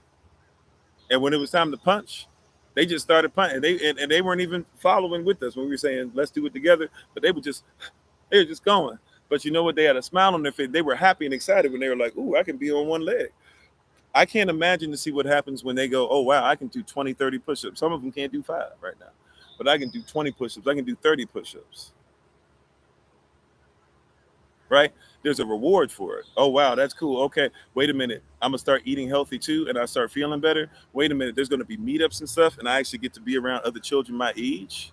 Wait a minute. There's people on Zoom, even if I just see them on Zoom for right now, and they're growing with me, and they know my name, and they see my face, and they like who I am. You see what I'm saying? Like, that's nepotism. So then if we start getting to feel like that now, what happens when we say, hey, this is what we need you to be 10 years down the road? They say, well, if you're rewarding, if I'm seeing the rewards now, then why wouldn't I be into what you're talking about 10 years? Let's get it. Now they got a 10-year faith.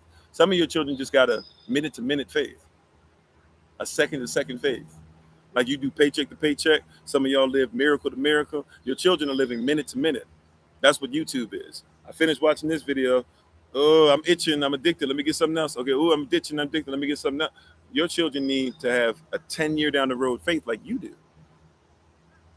That's nepotism. Pass that on to your child. Develop in yourself something that says, man, you know what? I'm getting results. I'm feeling better. I'm feeling greater. I'm feeling healthy. I'm doing things that are supposed to be there. I'm investing in myself. Let me show. And so if I'm excited about this now, and this has been happening, it's been working for a month. It's been working for 6 months. It's been working for a year. It's been working for 2 years. It's been working for 4. If somebody comes along now in that same thing that we've been doing and says, hey, keep the faith, we might need to do this for 10 years, I'll rock with y'all because I've been rocking with you for 4 and I've been getting results by doing, watch this, not just sacrificing but being obedient. I've been consistent. I've been obedient. I've been looking for the nuance. I've been making sure that I've been a success, developing successors. I've been making sure that I have the right timing. I've been appreciating things to see if they are see what the value is. And so now it's no problem for me to develop nepotism to make sure I'm sowing it into my children. And if they see me going the extra mile, then they'll go the extra mile because that's just what we do. Your children are going to go by what's led in the house first. If your children see parents that create community, your children are going to look at people that don't create community as foolish. If your children see that you are still educating yourself but not educating yourself properly to a point to where instead of being 90% is stuff that you can't remember and 10% is what you remember, now 90% is what you remember and 10% is what you almost can remember, your children see a change in you. That might be the best sermon that you've ever preached.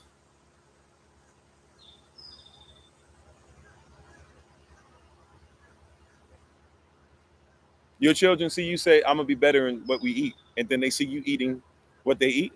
They might not like it, but they say, okay, I guess this is just what we do. And it becomes a habit. After it becomes a habit, habits are hard to break, even if you don't like them. Habits are hard to break, even if you do not like them. Develop a habit and see what happens in your life. Develop the habit of nepotism. Everything that I do is for the successor coming behind me. Develop that habit. See what happens in your life. See what happens in your child's life. I require it of me, so I require it of you. If you're watching, babe, it's 11:11. So now we get to where we got to get ready to take our leave. We're dealing with this word constant. We should have a constant in us, right? And we should make sure that we're dealing in being consistent, obedient, looking for nuance, success, timing, being appreciative, nepotism, and then finally this one, it seems simple, but it's not. A theme. And it's at the bottom, it's foundational. I wanted to bring a theme into line, a motif, and I'll be honest with you, it's kind of hard for me to explain this one, but prayerfully I'll be able to get it. I believe I have the ability to be able to get it to you the way that I got it, at least enough to where you can use this. Amen, Sister Nadine. Yeah, nepotism should be practiced more and more in the home. Your theme, your motif. The theme is not necessarily what it is, but it's something that keeps popping up over and over and over again. If I were to ask the average person, I talked about this earlier.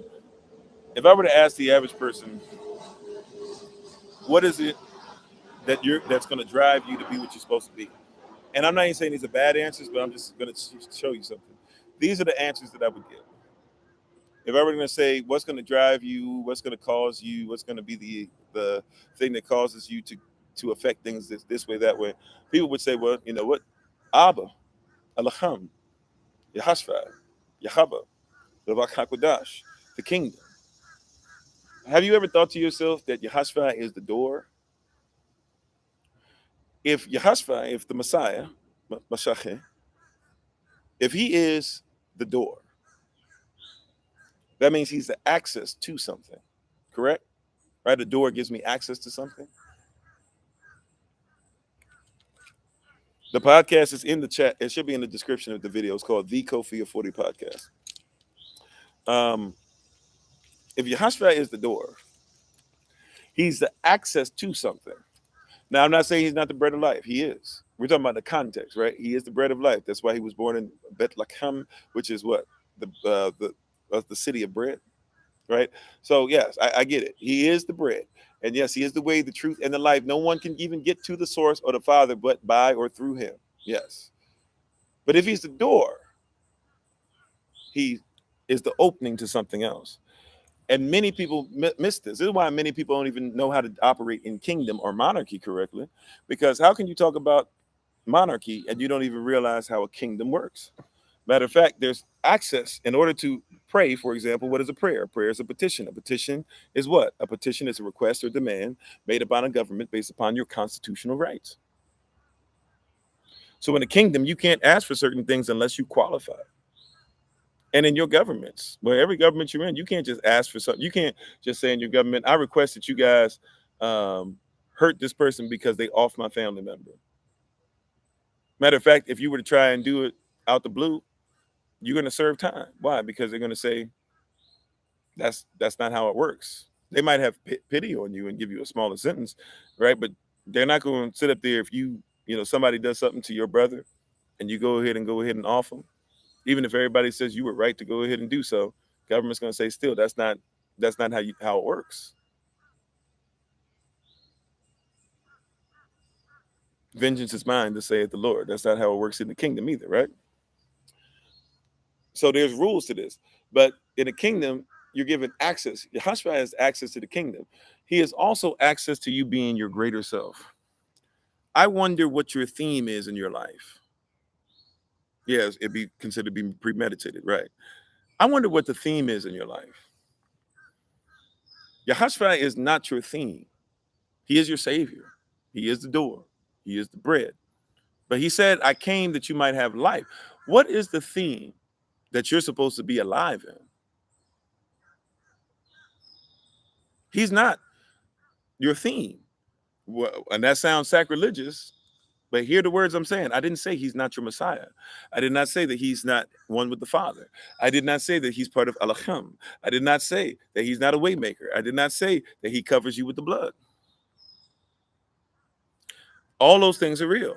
What I'm saying is he did not just die only so you could say, well, I'm going to survive eternally. That's still survival mode. He wants you to thrive, and you're a piece of the puzzle. If something were to happen to my body, I don't speak this upon myself, but I use this as an example to help you. If something were to happen to my body and I needed to be revived, so that means, let's say my heart stopped and I needed to be revived. If that were the case, my body gets revived. My heart might have stopped. And so, if you don't know how to do it, putting your hands in position and doing all that and being ready to put the pressure on and even getting to a place where you might even have to break the sternum a little bit or break some ribs, right? Because of the force you have to put on it. But you get the heart started again. Sometimes even it's not the heart stops. Sometimes it's that the heart has such irregular heartbeat or it's quivering.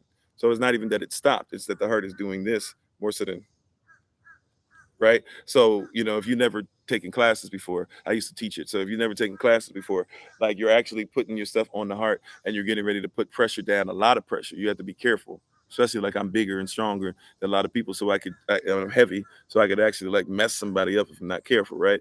But you're putting a certain pressure on because you're trying to basically restart the heart, or you might even be, or even before you do it. That's why you have the AED, or what you guys know in the movies when they bring it, they say clear and stuff like that. Even though they use a machine and not necessarily the AED, but the AED is the automatic, the defibrillator. You're able to grab it off the wall. If you ever see AED, that's what that is. It's the thing you put on somebody, say clear, if their heart is quivering, right? So if you're doing this and you're pumping and you're doing all this stuff and you're not getting any results, right? You use the AED not necessarily to start the heart, although that can be the case. Sometimes you're doing it to even stop the heart, right? Sometimes you're doing it to even stop the heart because the heart is quivering. So you don't know what the heart is doing. You just know the heart's not operating correctly.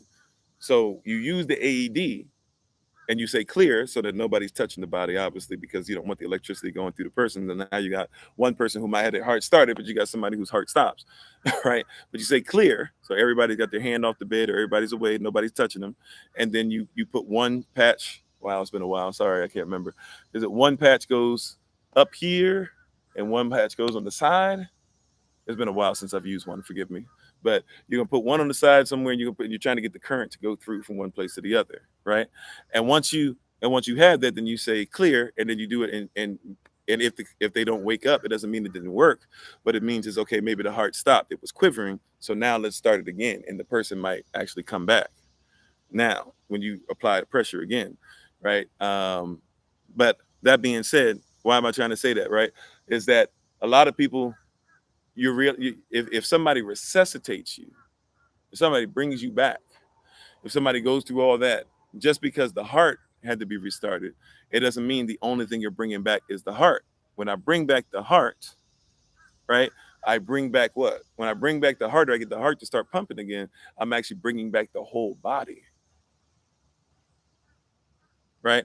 There's a whole bunch of parts of the body. And so what we do is we say, well, Yehoshua brought back the heart. He brought back the life. He let us get back the Holy Spirit back in us. He let we on one thing. But if the heart gets brought back, that means the brain's working, right? Because if the heart stops working too long, even if you can bring it back, the person will be brain dead, right? If the heart starts working again, that means the feet work too, right? If the feet start working again, that means the toe works too. If the toe starts working again, the toenail serves a purpose too. You know what I'm saying? Like if the foot is working, the ankle is working. If the ankle is working, then the leg is working. If the leg is working, then the knee is working. If the knee is working, then the thigh is working. If the thigh is working, the calf is working, so on and so forth, right? So what is your theme? What is your motif? What did Yehoshua come back to resurrect in you? The heart has started again. See, the heart needs to be constant and consistent so that the whole body might move. The finger is necessary in the body, but you just focus on where the heart is beating.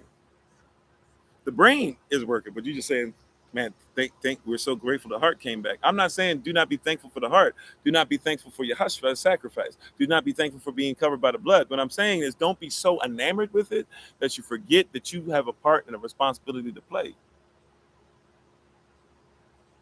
Right? And look, we can praise the door. Praise him. Praise Yehoshua.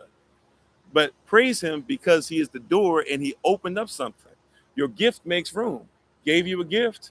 You're not even using it to get room. He said, I opened the whole door, but you can't even come into the room because you don't have the gift ready. I tried to give you the gift, and you won't even come in the room. Use me to get in the room. Use me to get in the kingdom. Use my sacrifice to be able to be part of the inner court. Don't just come on here every day on a live session and just sit up here and listen and say, man, you know what? This is great. Nobody teaches like this. Use me to be able to, you see what I'm saying? Use this teaching to make your life better. Look, and this is wild and weird for somebody to say who lives their life off of donations only. I get it. But may I tell you something? That's the best donation you can give. As I look back and you give me a testimony talking about this, that, or whatever. Somebody gave me a testimony, person on the street, or at least about to end up on the street and all this stuff, and come to find out they got a blessing. I'm talking about one of those beyond measure blessings that don't make sense. Thousands upon thousands of blessing and nobody's name on it. Just somebody showing love and saying, I don't even want you to know who this is. Just the fact that you're too important to the kingdom. Let me bless you. Like that. And I'm not talking about that wasn't my blessing. That was somebody else. I rejoice with the person. Right? Like that's something. Or use the stuff to where, hey, your child is doing better. Hey, you know what? Your child is learning Israel. Your child is learning Hebrew. Your child is learning French. Your child is being more into exercise and stuff like that. Your child is becoming more confident in who they are. Your marriage has become better. Use this for that. Right? Use this as a why am I constant? Why am I in a place constantly? Why am I always going to be in position constantly? Why am I going to remain in position and be constant? Right? I'm going to be constant. Use what's constant so that you can become more consistent. You can become more obedient. You can start paying attention to the nuance. You can make sure that you're, I'm sorry, what's the S? Or you can make sure you're a success and have successors, right? You can make sure you're doing things in y'all's timing. You can make sure you appreciate things better. You can make sure that you're dealing with nepotism better now. You can make sure that you have a theme. You have a motif. you have something specific that makes you wake up no matter what, that's when you don't need the alarm clock. Be constant and find a constant that's going to help you to elevate you. That's all I have for today. Thank you so much. I know we lost a lot of people today with me having to keep switching around and stuff like that, but we praise y'all for those that got this. Prayerfully, if you didn't get the whole thing, prayerfully you'll be able to watch this later on the recording. We'll see you guys later this evening. We're going to have the same conversation we had last night with the men. We thank the brothers who came on last night again, even in their absence, Apostle Jabril, and I know Brother Vincent had class. He came on for a hot second. Brother Vargas was on at the very end. We had Brother Magan and Brother Kova tonight, and we talked about relationships and being single. Tonight is going to be for the sisters. So if you want to come by and listen again, how you doing, MIT Jelani? We're going to have a great time with that. Tonight's going to be for the sisters. And so tonight we're going to talk about same thing, relationships and being single. Elder Maya will be on. I'll probably be on, but just to ask questions and make sure that we're getting stuff in the chat and stuff like that, and on YouTube as well. But it'll be the sisters tonight. So it'll be Elder Maya, First Lady Maya, Minister Sharon, Minister Tamar. It's just those that we can get on. Really, any of the sisters that can get on live on TikTok. So Minister staff will probably have Urban Royalty on for a little bit. I think that's it. We might try to see if we can get Minister Anais on in a use kind of trick in the system or whatever to bring her on as well. So you might not be able to always see her, but she should be able to participate in the conversation possibly as well. I got to reach out to her, see if that's a possibility. But we thank you all for being on. We appreciate you. And we look forward to that. Tomorrow, don't forget, tomorrow's going to be a busy day for us. 8 a.m. Eastern New York time is going to be live session. 10 a.m. Shabbat service. 11 a.m. This is all Eastern New York time. 11 a.m. for the children. 12:30 p.m. for everybody. At 7 p.m. it'll be for the brothers. All right. So we thank you and we appreciate you, and we look forward to you, doing righteous things, taking this word, making sure that you become a living sacrifice, helping others in the diaspora to become the best versions of themselves, and be constant. Have a constant in your life. Hopefully, we were able to help you with that word constant. We give praise of Hadavak HaKodash being in charge of today.